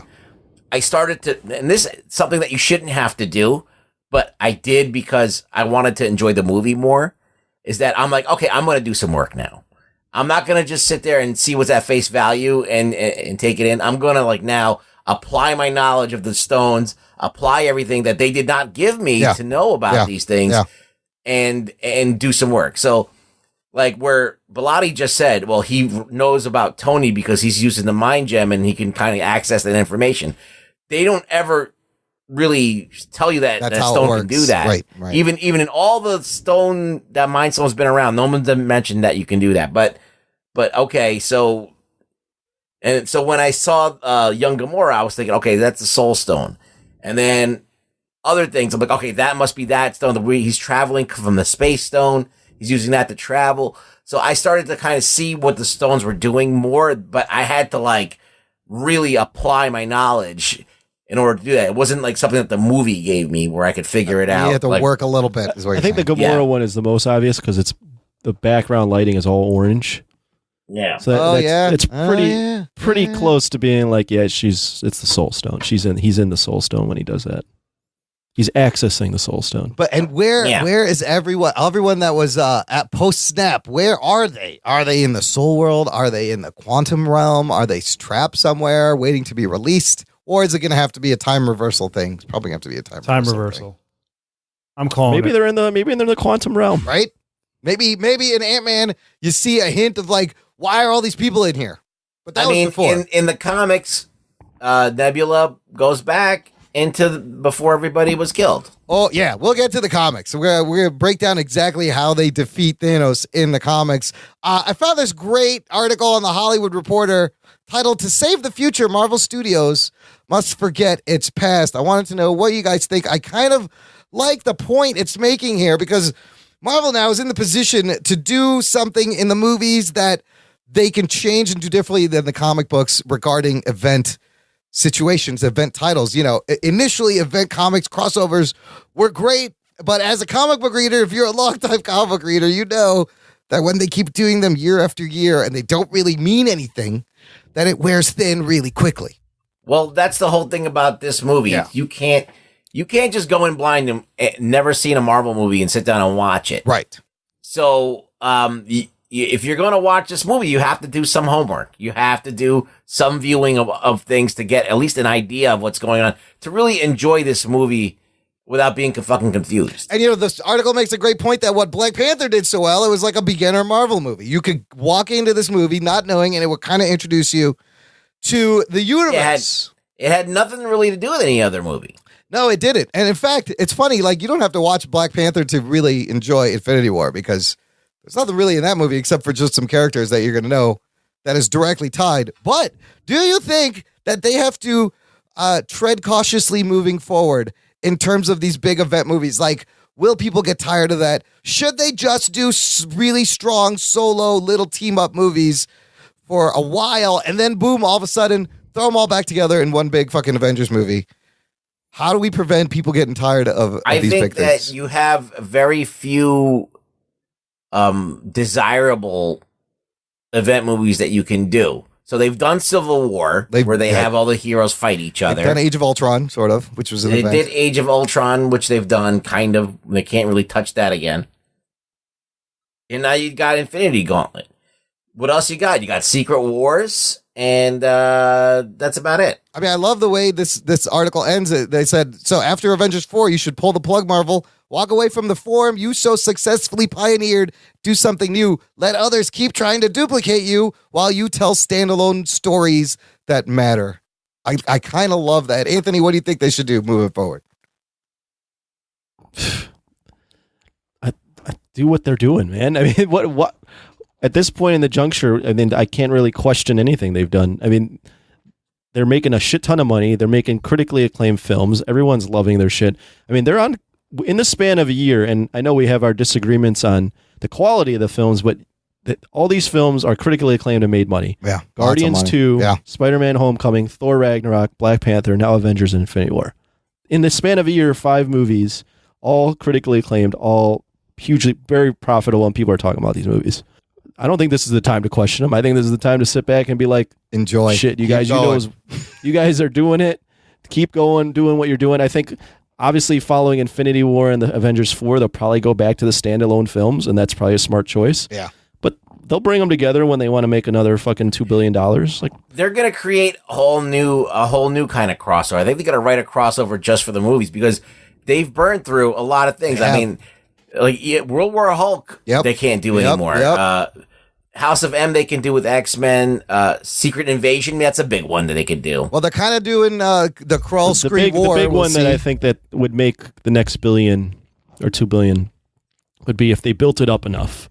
So this would take another probably 5-10 years. Yeah. But Avengers versus the X-Men. Yes. Yeah, they could my do that. God. Bilotti, do you think people will tire of these epic crossover events in the movies like they have in the comic books eventually? I mean, the money's still there. Yeah. I mean, clearly it's very obvious people are not tired, and people are not tired of Star Wars either. I mean, this has been 30 years. I mean, not full on 30 years of Star Wars movies, but you know, the audience is there, man. I mean, if they keep making these movies till I'm in my 90s, I'm still going to see them. There was an article that they were like, we just had meetings about 2024 and 2025, Kevin Feige. I mean, remember like a year or so on this podcast, maybe 2 years ago, we were talking about superhero fatigue. Yeah. It never happened. Is that a It thing? hasn't- No one's bringing that up now. Except for it James hasn't set Cameron. in. Ruggs. He's not. That's not the point he was Well, making. that's not exactly No, what I he's know. saying. I'm kidding. I'm fucking with you. You have to read the whole It's article. about Don't the just pull science. one I quote. get it. No, I know. I mean, as long as there's people in charge that are hiring creative directors and letting their directors do their thing, like for instance, like Black Panther or Thor Ragnarok, where you had very talented directors coming in and putting their spin on the genre. I mean, as long as they're making good films, people are going to watch it. That's what it seems like to me. The other amazing thing I thought about Infinity War and just the MCU in general, like you just said, we have Peyton Reed movie. There's a Ryan Coogler movie, Taika Waititi, John Watts, yet they all feel Marvel. And then in this movie, you had elements of James Gunn, Peyton Reed, all that flair in this movie, but it all kind of felt consistent. I read James Gunn actually wrote some of the dialogue for the Guardians to keep things tight. It's just amazing how they make it consistent, but each movie also stands alone with its own artistry, but it all feels like Marvel. Like it's a fucking amazing formula. They're basically reshaping the Marvel universe to be their own thing and not the comics. Right. And there's going to be a certain time where like the comics are going to be irrelevant. Yeah. And that's what I'm afraid of more than anything. And it's already happening, but like at a certain point in time, I'm going to have to ask myself if I'm on board with whatever they're going to do next. And I don't know. I stopped watching the DC shows. I stopped watching a lot of the stuff that I was watching a year ago, 2 years ago, because so I can't really say that there's not going to be a moment where I get tired of it. I mean, everybody's got their own thing, but I think coming from where I am, I'm thinking, there was fucking 5 shows of superheroes on TV, and I don't even watch them, any of them. Yeah. And remember how excited we were when like Arrow and Flash started and there was that first crossover. Yeah. And the second crossover was a lot better. You guys, do you see this fan-made art? Or even the Marvel TV shows. Yeah. There were like also a decline in quality, right? Yeah, but so these aren't letdowns in that way. They're entertaining and they pump so much money into these things. But at a certain point in time, I'm like, okay, Gotham's never going to be Batman. Right. Arrow's not really Arrow. It's Batman Light. Yeah, Arrow's it's like, Batman. it's like Flash isn't really the Flash. So and none of these things are them. So it's like, okay, I lost interest for some reason. So I don't know. I feel like it could happen to me if these things drift too far and become too shaped by Disney for their own narrative, and then the comics become irrelevant. Interesting. It becomes something different, and I don't know. I don't know if I'm going to be there in 10 years. I don't know if I'm going to be there in 5 years as gung ho. I might begrudgingly watch it on cable or something. I think as long as they don't reboot it, if they bring someone else to be Tony Stark, I think that's when I check out. But I don't think they're going to do that. They have to stay true to their continuity in order for me to care personally. Once they start recasting people, I'm just going to be like, You can have Tony be like the Jarvis character moving forward. How about the fact that Tony, like he would be like the AI, like he dies, but his AI lives inside the suits. Somebody else. Oh, he would totally do that. Yeah, he would easy do job for fucking Downey Jr. Speaking of Downey Jr., I love the fact that this is the 9th time he has played Iron Man in 10 years, doing the same thing Hugh Jackman did with Wolverine, only a lot quicker. Hugh Jackman played Wolverine 9 times in 18 years. RDJ 9 times in 10 years. So I don't know how you replace him. I think you got to keep his voice around. Did you guys see this fan-made bunch of movies? Phase 4, somebody's wish list graphic. This isn't real, but I would totally be down with it if you haven't seen it, listener. Basically, you got a Spider-Man Academy, Doctor Strange Illuminati, Guardians of the Galaxy 3, Black Widow, Leviathan, the Mighty Thor, the Fantastic Four, the Wasp escapes from the Microverse, Black Panther Secret Empire, Spider-Man Dimensions, Nova, Captain Marvel and the Valkyries, Ant-Man versus the Masters of Evil, Warlock, Thunderbolts with Deadpool in the O, and Avengers X. That could be like Avengers versus X-Men. Pretty good graphic design on this one. Pretty good pick of movies. Like, I like this. Like, there's small team-up movies, there's solo movies. This is kind of the direction I think they should go. I mean, let's talk about what we know is going to happen. Spider-Man is going to come out. Yes. Guardians is going to come out. Yes. Black Panther 2 is going to happen. Black Panther 2 is definitely going to come out. After that, I mean, I think they hired a writer for Black Widow. Correct. I think that will happen. Okay. Doctor Strange, I think they'll eventually do that, but there are a lot of thoughts that Doctor Strange actually works better as a side character as an in ensemble, movies. Huh? Yeah. Okay. I can see that. I could see a Nova movie coming out. They shouldn't even bother with Fantastic Four. You're out on Fantastic No Four. Fantastic Four. Absolutely. Wow. Completely irrelevant now. Whoa. I don't know how you make that relevant in this MCU. I mean, you could take the characters from Fantastic Four that are cool, like Doctor Doom and Silver Surfer and all that shit. Anthony, imagine Doctor Strange Illuminati, where they form the Illuminati and the fucked up shit happens. Like, that's kind of badass. I wouldn't mind. I wouldn't mind that. Right? The thing Marvel had, especially if they get this Fox deal, is they not only haven't they not had the X-Men, but they really haven't had any of their iconic villains to play with. That's true. Like Magneto and Doom are like big time, and they haven't had any of those. Yeah. And I do think their villains have been getting better in the past year. If you look at villain movie by movie, like they're working on their villain problem. They fixed it. It's gotten better. It's not completely fixed, but it's a lot better. Well, this is the first time they did the DC formula of making it all about the villain. Right.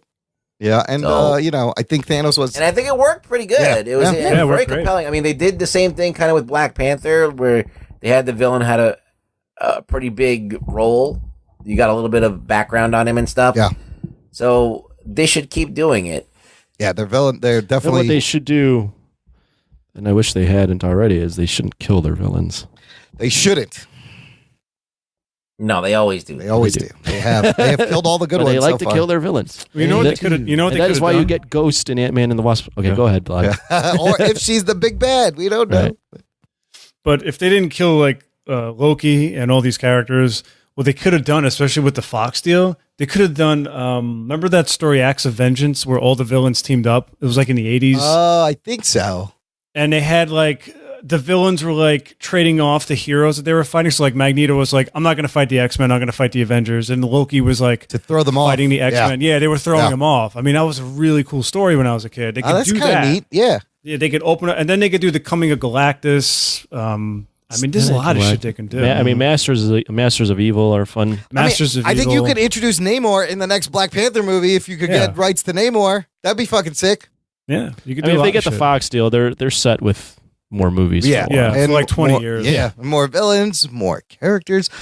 Okay, let's move on to the mailbag. Got a bunch of emails. First one's coming from Jimmy the Geek. He says, hey there, Imran, Anthony, and Ruggs. My head is still spinning from Infinity War. Just, wow. I listened to your guys' review, post-show, and all three of your instant reactions on Sunday. Thank you guys for putting out all that content in such a quick turnaround. Really fun to hear the recaps and relive the movie. I need to see this at least 2 more times to really wrap my head around everything. Biggest geek boner moments. Geek boner. When Cap shows up from the shadows in the subway with the Alan Silvestri score playing in the background. That's well done. I literally stood up in the theater and clapped. Oh, I hope somebody stood up. I want to see someone stand up and cheer. And then number 2, when Thor comes out of the Bifrost and lays the beat down with the axe. Also stood up and clapped. Now I had play the Avengers theme too when he comes. Oh, in that moment too. Yeah, I love that because you see the Stormbreaker first, and then tree and rabbit. Good. This is my fun tree. Now I had a question. I was hoping you guys could help me with. If it's not too cumbersome, could you give us a breakdown of the Infinity War comic? How does the movie storyline match up or not with what happened in the comic? I don't know much background on Infinity War and would love to hear you guys give an analysis. If it's not too much trouble, I did a lot of digging over the weekend, but rather have you guys explain it. Again, really appreciate your guys' open and honest analysis. It's good to hear all feedback, good and bad. It makes for a quality product, and that's what your podcast is. I literally could have listened to a 10-hour podcast on this movie because it is so much to digest. Can't wait until next week's show. Thanks again, Jimmy the Geek. Talking nerd. Thanks, Jimmy Graben. So, look, we all disclosed we haven't really read it. I never read it, but Did Rug Boy say you read it? Rug Boy, you read the whole thing, right? No. Okay. Oh, okay. I read bits and pieces of it because it was a fucking huge crossover, and I didn't want to get every single one of the comics. It was. And it's more than Infinity Gauntlet. It's like Thanos Rising and Infinity something else before. And again, I wasn't reading the cosmic. Get all the story. Yeah. There's a shit ton of fucking cosmic characters that no one really cares about. Right. The trade paperback for this is, I believe, 248 pages. Oh, shit. For the entire story. So here's what It's not worth it. No, I don't think it is. Jason Mummert from Voice of the Underground did not like it. He was kind of, I don't think you got to read this to enjoy the movie, clearly. No, they made a nice, more streamlined movie than the comic. It's a different Thanos altogether. Yeah, so I have a couple of main differences we can quickly bullet point. Like you said, Bilotti, how is Thanos different in Infinity Gauntlet, the comic book?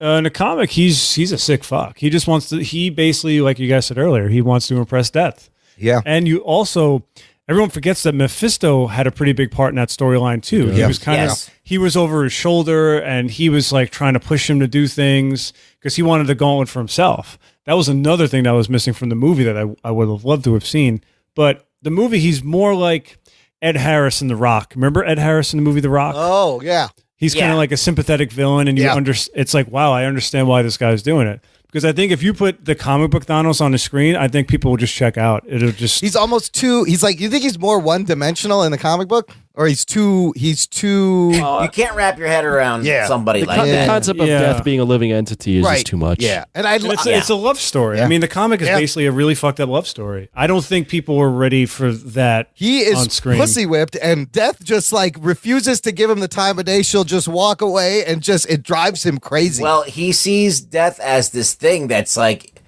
completely like it's the only thing you can count on. Something that it's like this entity that's so crazy. He wants to be just as important as Death. So he's obsessed with her. There's parts where he's like, "Look what I did for you," and she's just like, and like walks away. No, and he's like, "Fuck." Okay, another big change. Silver Surfer crashes through the Sanctum Sanctorum. Initially, not Banner, to alert Strange and everyone that Thanos is coming. He also plays a huge role by releasing Warlock from the Soul World, who eventually helps defeat Thanos. Adam Warlock is a huge character in this. So that's all different. He is connected to the Soul Gem. He is the one to warn all of Thanos coming. And I think Captain Marvel is going to probably replace some of what he does in the movie. He's Space Jesus. He is Space Jesus. Thanos also, this is how twisted he is. He creates a female Thanos. Oh, shit. A pretty much purple version. Her name is Taraxia, simply to make Death jealous. Right. And she's also fucking badass and kills a bunch of people. The comic has many more heroes. Namor, She-Hulk, Wolverine, the X-Men, Cyclops, Nova. They're working with the whole Marvel. Yeah, they have the whole category. Vormir is an actual planet from the comic books. It is from the comic books, but in the comics, it's part of the Kree Empire. There are these lizard snake people living there, and it's not the home of the Soul Gem. Vision doesn't have the Mind Stone in the comics, but Thanos still rips fucking wires and shit right out of his chest and kills him. And the biggest thing The snap is really the beginning of the story in Infinity Gauntlet. Yeah. It happens right away. So that's pretty big differences. Yeah, it's a huge difference. So this is also, I love this. I looked up, here's how they actually defeat Thanos after the snap. Nebula, the same thing as like in the movie, Nebula's being horribly tortured by Thanos. While he's away in astral form fighting eternity, she manages to grab the gauntlet. She becomes omnipotent. But before she can kill Thanos, Warlock and Strange teleport Thanos to safety, and then they team up together to try to convince Nebula to turn back the clock 24 hours, which she does. Everybody comes back from the dead. They have no idea what happens. Nebula defeats Strange. She defeats Thanos and the others, but Adam Warlock takes Silver Surfer, jumps into the Soul World, causes the stones. This is making my brain hurt. I know. Look, he jumps into the Soul World, causes the stones to vibrate in disharmony, causing Nebula pain. She tosses off the gauntlet. Warlock grabs the gauntlet. Thanos detonates a bomb on his belt. But before that, Surfer throws him into space and he seemingly dies. But then Warlock, Pip, and Gamora travel 60 days in the future to an unnamed planet, and they see Thanos sitting there, living alone. I got to call you out on this, Imran. That's what happens. You know what you fucking did? What did I do? You put these things in bullet points when there was just one paragraph of what happened. And you fucking summarized the whole thing. And you by putting it in bullet points, you made it seem like, oh, these were all different points. But you basically put an excuse in here to tell us the whole goddamn story. That's how they defeat Thanos in the comics. There's a big thing that's actually missing in there. Yeah. What is that? Is that Adam Warlock basically uncovers the fact that Thanos has basically a self-destructive fulfilling prophecy in him. He's basically doesn't believe that he can actually do any of this. Like he actually thinks he's going to fail at the end of it. Thanos does. Yeah, and he unlocks that in Thanos. And then Thanos. So that's one of Thanos' like big weaknesses in the comics is that he actually always leaves some kind of gaping hole in his plan. Yeah, well he always leaves a hole purposely because he actually doesn't think that he can handle all of this. And then the characters take advantage of that, and then he can always point to that and be like, well, yeah, I should have thought of that. But it's like he's self-destructive, basically. It's an actual real thing with people. Self-destructive tendencies, absolutely. And Thanos in this movie seems way more omnipotent. Yeah. So. Yeah, he thinks he's a prophet. He thinks he's doing the right thing. Maybe they'll touch upon the self-destructiveness. All this other stuff is fucking wacky. I know, shit. it's great. That's why I could never read this cosmic shit in the 90s. Like it did not interest me because of Warlock grabs it, dumps in the soul stone, throws it. Oh, what? Then it comes back and then but it's so Marvel Comics in the 90s. It's so you to fucking summarize that by just reading the entire ending word for word. Blame Jimmy Graben. He asked and I delivered.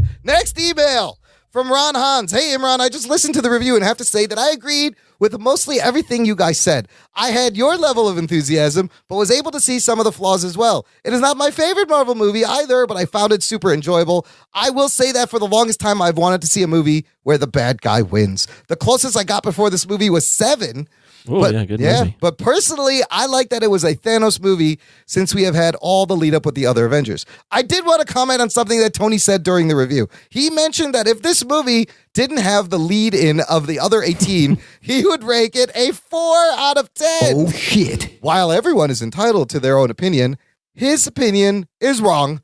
We have seen a crossover movie without preceding movies to play off of. It is called Batman vs. Superman. And if Tony thinks that Infinity War is on the same level as Batman vs. Superman, then wow. Oh, shit. I know he said... I got to interject. Okay, I gave BVS a 2 out of 10. Oh, okay, so Mr. technically a little bit better. I know he said he would defend this movie if someone didn't like it, but he always gives you shit for your ratings. So I had to say something. Thank you. Keep up the great work. And to end this, I would like to ask one question. What is a movie that Ruggs thinks is great? I always hear him here shit on movies, but I have never heard him say what he actually thinks is great. Thanks, Ron. What show are you listening to, Ron Hans, thanks for writing in. Ruggs, comment? Yeah, I mean, like, just because I have criticisms on a movie doesn't mean I don't like the movie. That's number one. One of the things that makes the show interesting is us talking about a movie's flaws or things that we may or may have not liked or how they could do a movie better. I think there's nothing wrong with that. Are there movies that I think are great? Yeah, but none of them are perfect. They're all flawed movies. I feel like you think Infinity Wars is quote unquote great? I think it's very good. Oh, not okay. Let me talk right. about the 4 out of 10. Yeah. Okay. Go for it. Okay. This movie is chapter 10. If you don't read the prior chapters, if you read chapter 10 on its own in any fucking book, it's not going to be good. Correct. This is the same equivalent. Yeah. You can't go into this movie and get the same experience Right. if you don't know shit about these movies. This movie is predicated on the fact that you've seen the other 18. That is the whole epitome of a crossover. Which is what I fucking love. Now, and almost none of the Marvel movies, other than this, you could pretty much see Right. a lot of the other ones without seeing any of the other ones and still enjoy the movie to its most of the movie. Right, most like of them, not to the fullest degree, but most of it. Bilotti, do you find it's hard to judge this movie without seeing the next movie? Is it in a weird position here?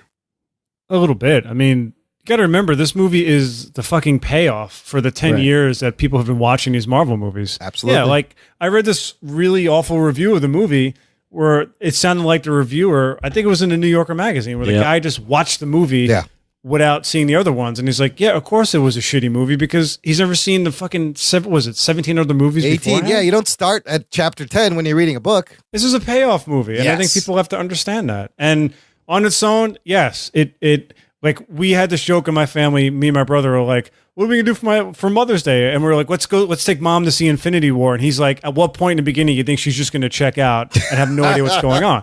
But it's true. If I took like my dad to it, he'd be like, "I don't know what's going on." But Yeah.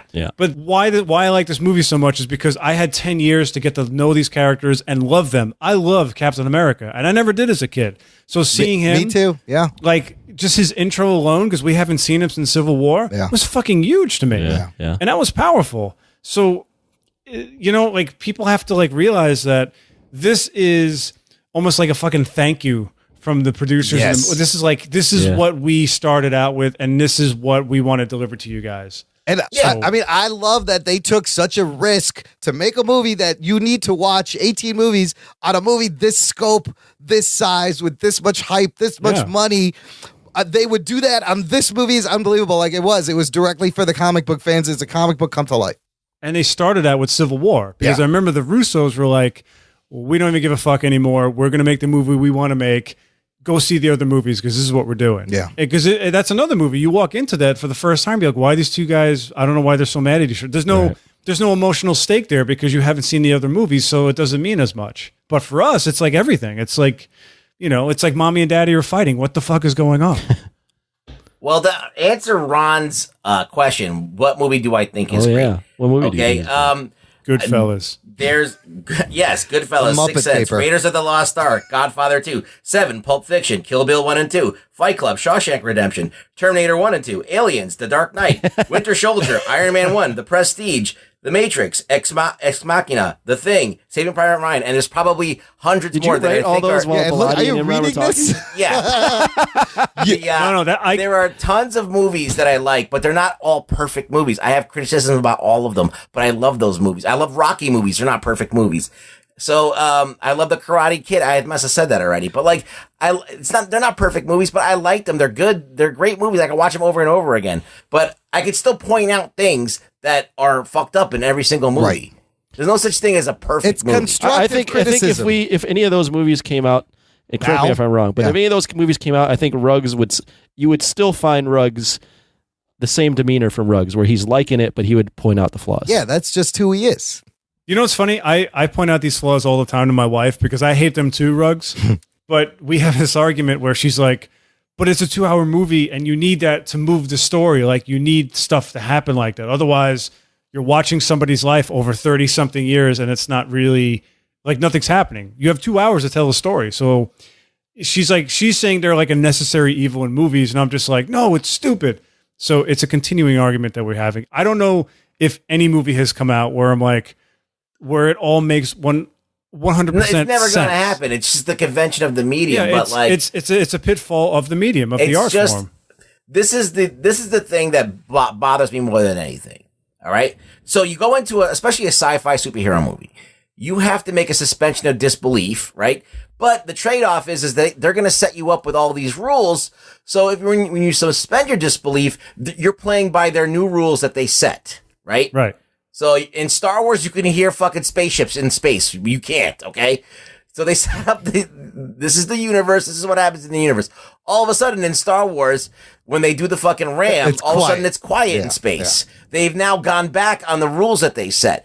So they do that when they feel like doing it, and it's disposable. So it's I think that was more for dramatic effects. Yes, but they don't adhere to their own rules that they've set up that you've set up in disbelief. So that's the thing. When you have to suspend your disbelief more than a few times to accommodate the script and its writing, it gets annoying sometimes. And I feel like a lot of these movies now, they're being dumbed down in a way, and people are just accepting it. I see. So I'm always going to try and point these things out.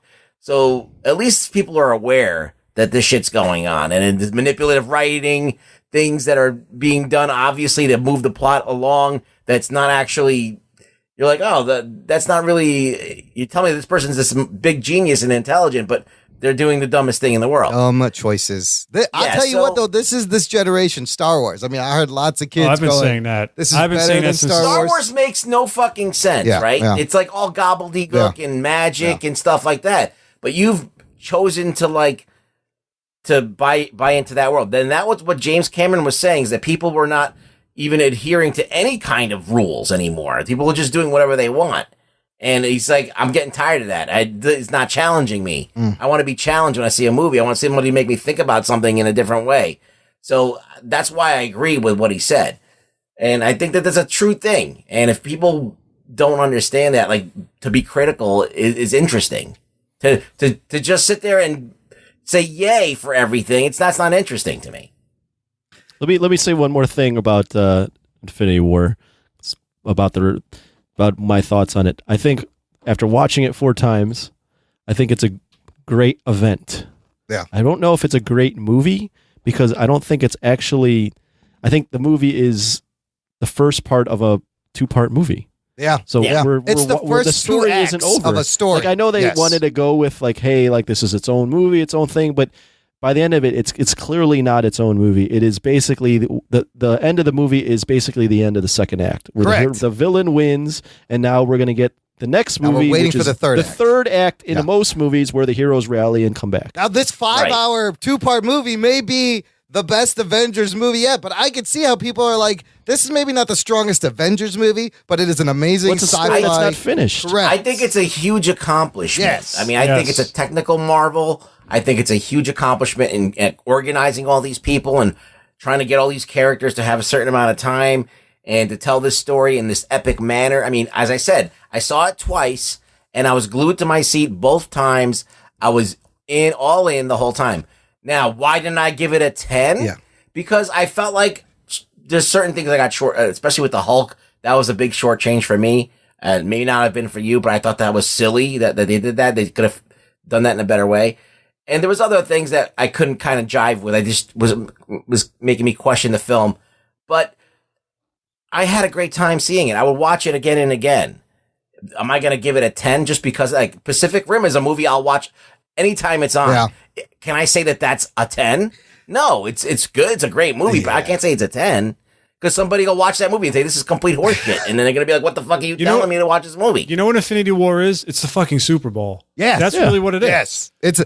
That's what I think this movie does amazing. Like, I think It's the all-star game. It's like, let's get all our best players out here and hang out. That's even better. I think they've created almost a new genre, because this is a combination of science fiction, horror, superhero, buddy, cop, action. It's like all these genres in this one beautiful bowl of awesome genre movie making.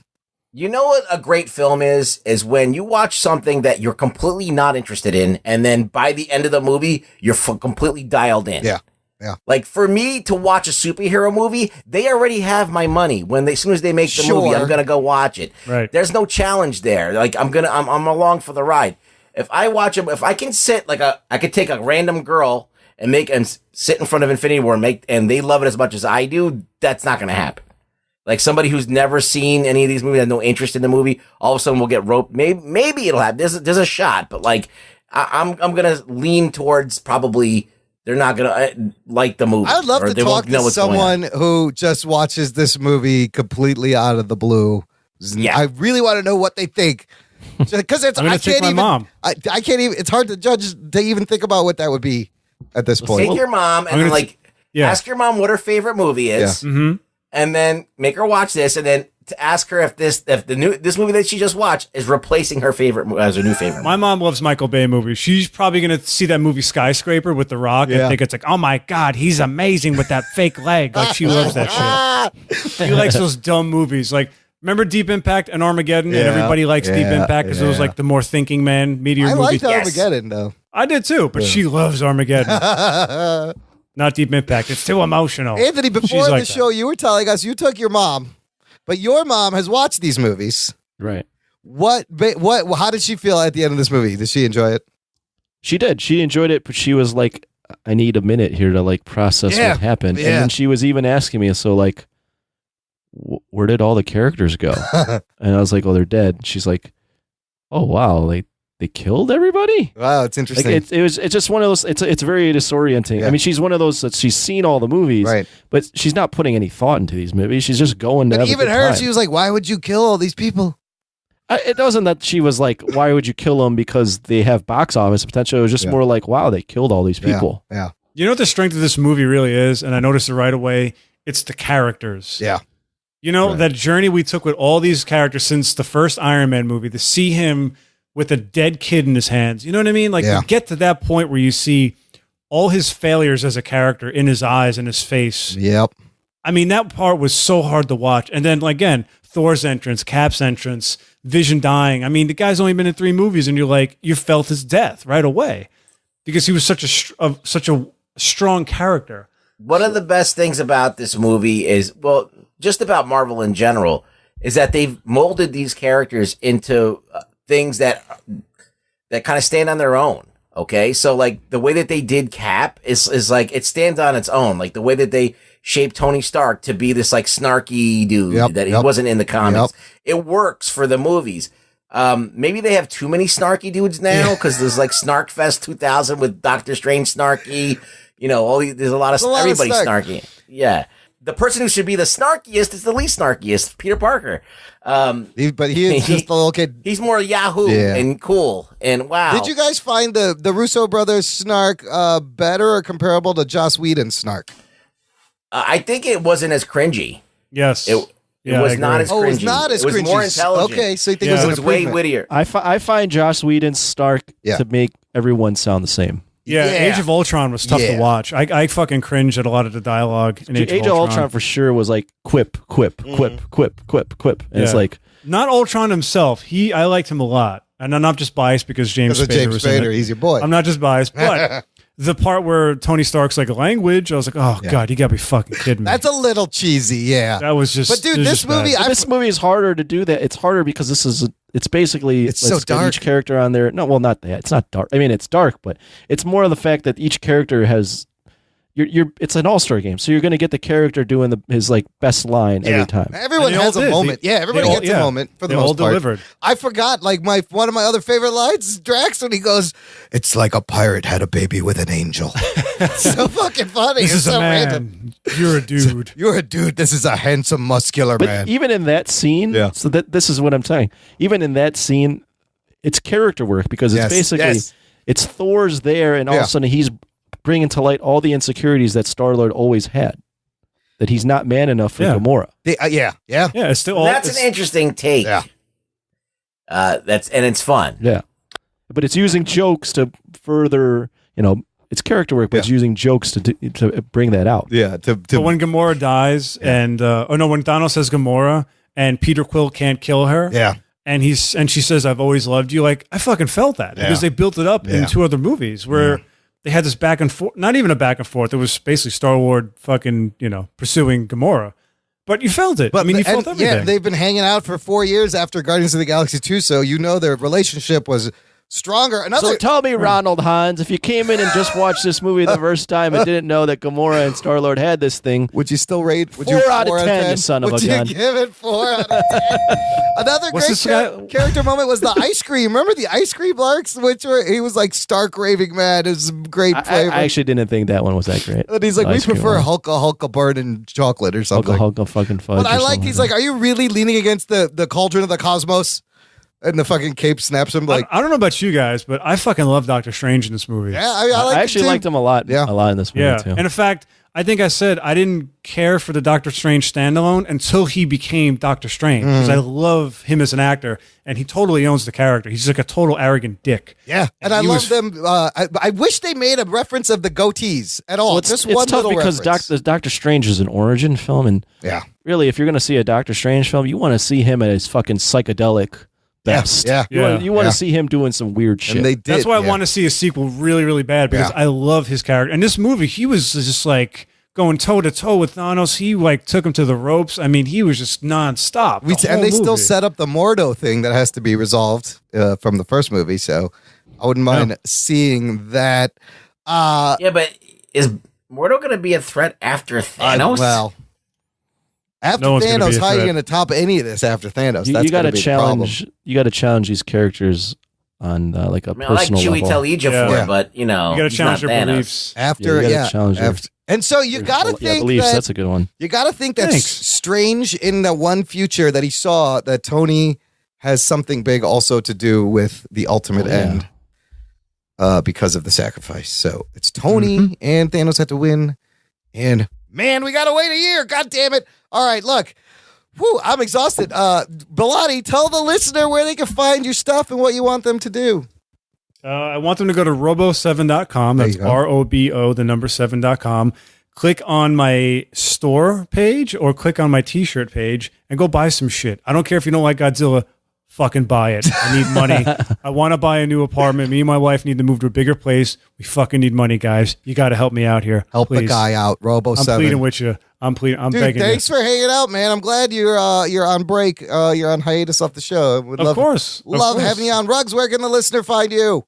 You can find me on Twitter arguing with dumb people at Really Rug Boy. Come watch the fun. Hashtag James Cameron was right. Oh shit. Yes. Thanks for listening to the Jock and Nerd Podcast. My name is Imran. My name's Anthony. He's the Jock. And he's a nerd. We'll peep you next time. I'm pumped. Yeah, me too. Can you guys recreate this live? Anthony say it and then John say it. Hey, Ron, go fuck yourself. How about that? Damn it! I'm pumped. Yeah, me too. On a live radio. Suck a dick. Wait, It's, who's that? This is a dog and pony show. Jock and Nerd. Hello, Podern family. I am Matt Delhauer, the host of the Ginger Geek podcast, here with my very quick and spoiler-free review of Avengers Infinity War.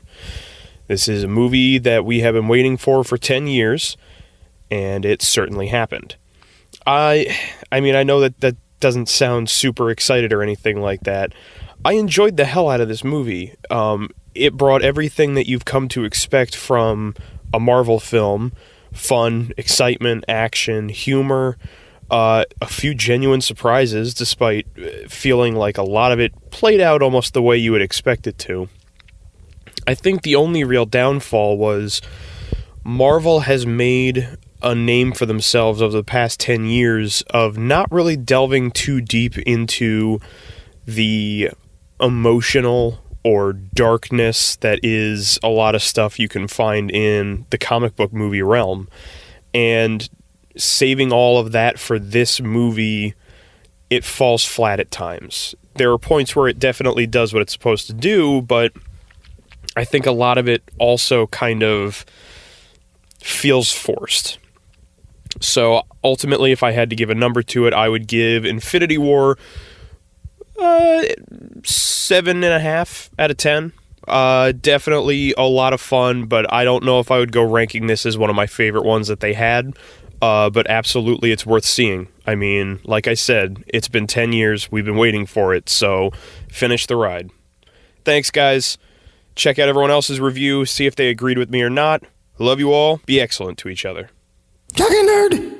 Hello, everyone. This is David Malofsky from A Place to Hang Your Cape, along with Scott James Meridew, the host of Podcapers, our official podcast. Hello. So today we're doing our mini review of Avengers Infinity War, which I really enjoyed. I particularly liked Thanos. I thought that he was just great as a villain. He really dominated the film. I thought that he had a really good arc as essentially the central character of the film, and that's the main thing that I really liked about it. I also thought that he looked very different from a lot of these sort of hulking, big gray kind of monster villains that we've seen in a lot of films lately, and that he had a lot more personality and a lot more of like a face that had expression and emotion. So I really liked that. I thought a lot of the film, I'm sure, is going to be talked about by a lot of people, and we will be talking about it in our full-length review. Isn't that right, Scott? Yeah. We're going to talk about it. We're going to talk about it a lot. Scott, are you okay? It was so good! Oh my god, it was so good! Yes!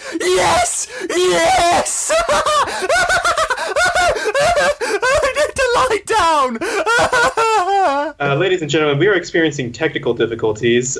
We will be right back with you, and make sure you listen to our full review on this week's episode of Podcapers. I can die happy now! Talking Nerd. This is Jason with the History of Bad Ideas, a geek-centric roundtable, per se. Every Tuesday night we record, and comes out every Wednesday at the History of Bad Ideas on Facebook, on Libsyn, iTunes, everything else. Anyways, they asked us to do a review of Avengers: Infinity War, and just wanted to let you know that I went into it with very low expectations. I was actually more excited for Black Panther than for Avengers Infinity War. Loved Black Panther. I'm not a big Thor fan, but he actually had time to shine in this one, which was appreciative. Also, I enjoyed that it gave a lot of time for everybody. Everybody had something to do in it. I was a little worried about the characters having not enough things to do or just being shortchanged. That was not the case. The team-ups were really nice. Doctor Strange with Tony Stark and Spider-Man was great. So I did appreciate that. The only complaint I had, there was two. They were very minor. I thought Tony Stark had way too much to do. I thought that he was too much the focus. And I thought Thor going for his Storm Crusher, Breaker, whatever hammer it was called, I thought it took way too long to get to what he needed to do. I enjoyed the interactions with Rocket with him, but I thought the whole side quest with that took a little too long. It was a very minor gripe, though, overall. If I had to grade it, I would go with an A-. And like I said, it was a fun movie. The ending was a surprise. I like the backstory on Thanos. They didn't go too much into it, but just enough to give you some story. And he did come across a little bit sympathetic at times, which was nice. And at other times, you just hated him. So they did a great job with it. Again, I went into it with low expectations. I was blown away. And I'm looking forward to the second one. So this is Jason with the History of Bad Ideas. Find us at Bad Ideas Podcast on Twitter and at the History of Bad Ideas on Facebook. And our show drops every Wednesday morning. Thank you. And Roger says goodbye. Talking Nerd. This is our little review for you, David. So hopefully this works for you. God. Wait, I have to put my headphones It's so difficult to say anything, though, without spoilers. That's very true. We could literally just go and do nothing else. We have literally just seen the film. Like half an hour ago it finished. Well, if we go with my my review on Facebook, which was just, well, fuck me. I can't. It was, my mind was blown. I think my actual words after the film finished was, holy shit. And if I'm not allowed to swear on your podcast, then holy moly. You just have to bleep us. Whoa, like... Mother... Yeah, exactly. It was great. It's really the same as Civil War. They did with Civil War. They really skillfully crafted, all those characters together and a dozen different plot threads without feeling down to them for without it feeling overburdened or Yeah, out of control. 100%. That's they burned with glorious purpose. Yeah. I just think that it's absolutely incredible what they've done, and I still love the fact that everything that Marvel does, characters always first. Yeah, everything that comes from the film is driven by the characters rather than we just need to put an action sequence in here, guys. So don't worry about it.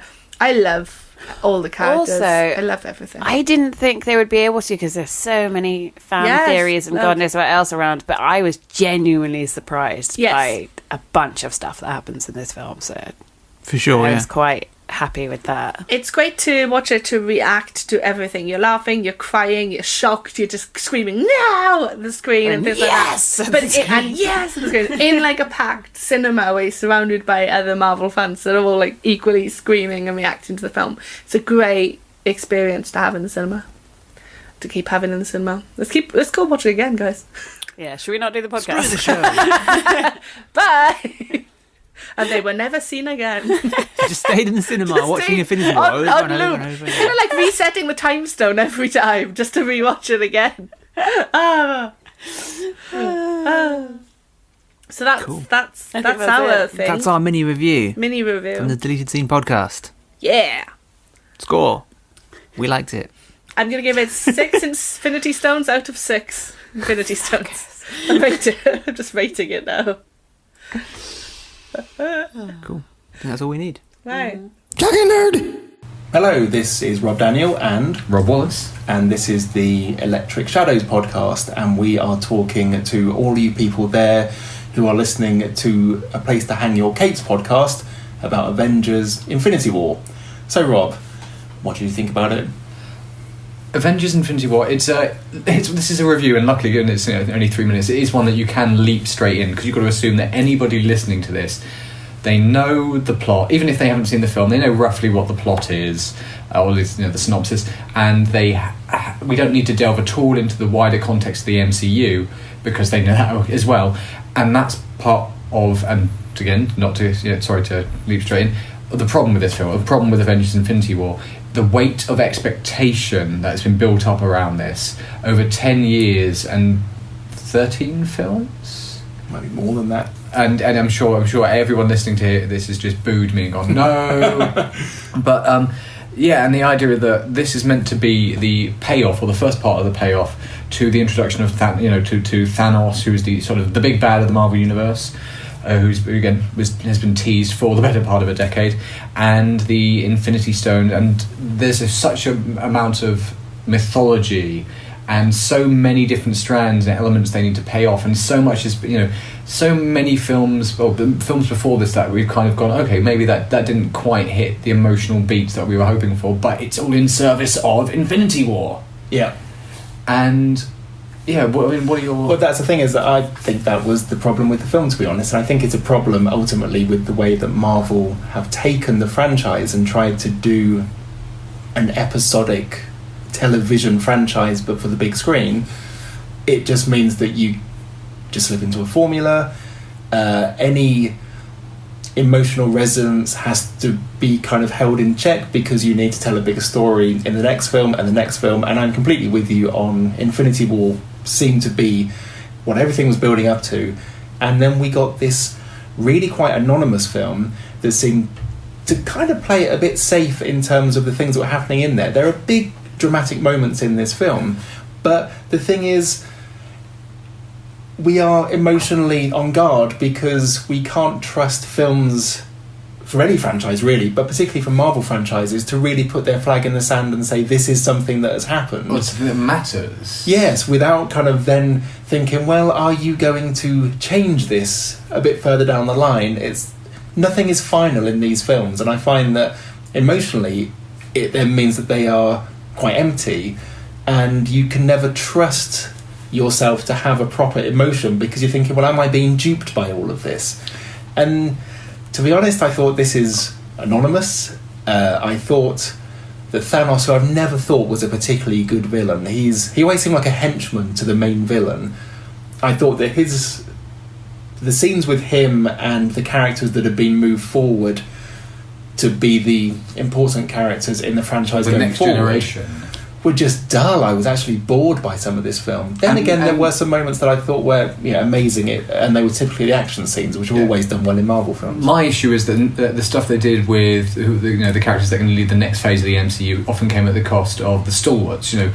The characters like Captain America, who we loved for years, who they weren't really able to do that much with because again they were juggling too many things. Yeah, I think this is one of those things where it's a case of, we like these films when all these characters are together, and you made a film that means that these characters have to go off on different adventures, and that takes a lot of the fun out of it. And really, for part 2, you need to get the band back together if you're going to make a film that actually is worth the 10 years that we've been waiting for it, in my humble opinion. I've noticed we really liked it. Other than that, it was amazing. No, Captain America, The Winter Soldier is still the masterpiece, in my opinion, of the MCU. I found that hard to argue with. Well, okay, thank you very much for listening to us. And if you want to subscribe to the Electric Shadows podcast, we're on iTunes. And various other apps. And various other Android apps. Cheers. Talking Nerd! Hi, this is Mark from the Tangent Bound Podcast. As of lately, though, it's been more from the Tangent Bound Network. But hey, who's counting? Anyway, so Avengers Infinity War. This is a spoiler-free review, but I am going to say that it had met expectations, but my movie-going experience was pretty disgusting because I sat next to a family that wouldn't shut up. But that's just me. Anyway, on a scale of 1 to 10, I am going to tell you right now that it was a solid 9. It was a really great movie. Left me feeling empty, though, a little punch in the gut. But hey, that's what the part 2 is going to be all about next year. And with the post-credit scenes and the introduction of, well, you know who. Again, spoiler-free review, I should say. Anyway, I happen to grade my movies on a scale. There are 5 categories, and each category is worth 2 points each. So, here's why I gave it a 9. The first category is direction. Did the directors know what they were doing? Of course they did. So this was fantastic. Full 2 points right there. The next was story. Well, in this case, we already know what the Infinity War story was all about. So I would have to say, with this adaptation, it was pretty darn good. It was very believable. So 2 points there. CGI. With CGI, is it over CGI or is it not enough CGI? Could you tell it was CGI? Et cetera, et cetera, et cetera. And there were 2 points in the flick where it was overly abundantly clear that it was CGI, and that kind of detracted from me. That's where I subtracted a point. Everything else was cool, kosher, and copacetic. The music, soundtrack, is another category where I feel like the music is supposed to drive a certain emotion, and if it does that, and it does that job well, then you're going to be feeling what the characters feel. You're going to be feeling what the director really wants you to feel. So with the score and everything, that was 2 points right there, and that was spot on, absolutely spot on. It really it evoked the perfect response from me, and I really dug it. Last and finally, cast and crew. Did they have good chemistry on set? Could you tell that it was forced or anything like that? And quite frankly, everybody did their job very well, and I thought it was played out exceedingly well. So 2 points there. So with everything there, that is 9 points. So the CGI was the one spot that really got to me. There were, like I said, there were 2 spots in the movie that really kind of stood out for me, where I was like, and kind of killed my suspension of disbelief for a minute. But again, that was only 1 point, so a full 9 out of 10, and that is my review of Avengers: Infinity War. Now, as I always tell everybody, don't take my word for it. Go see it for yourself. Form your own opinion. Don't listen to critics. Go out there, see the movie for yourself, and enjoy it or don't enjoy it. That's up to you. So just take the time to go see it. Don't have any preconceptions about it. Just go and experience it for yourself. Maybe come up with your own scale. Anyway, this has been Mark from the Tangent Bound Podcast. Enjoy my Infinity Wars spoiler-free review.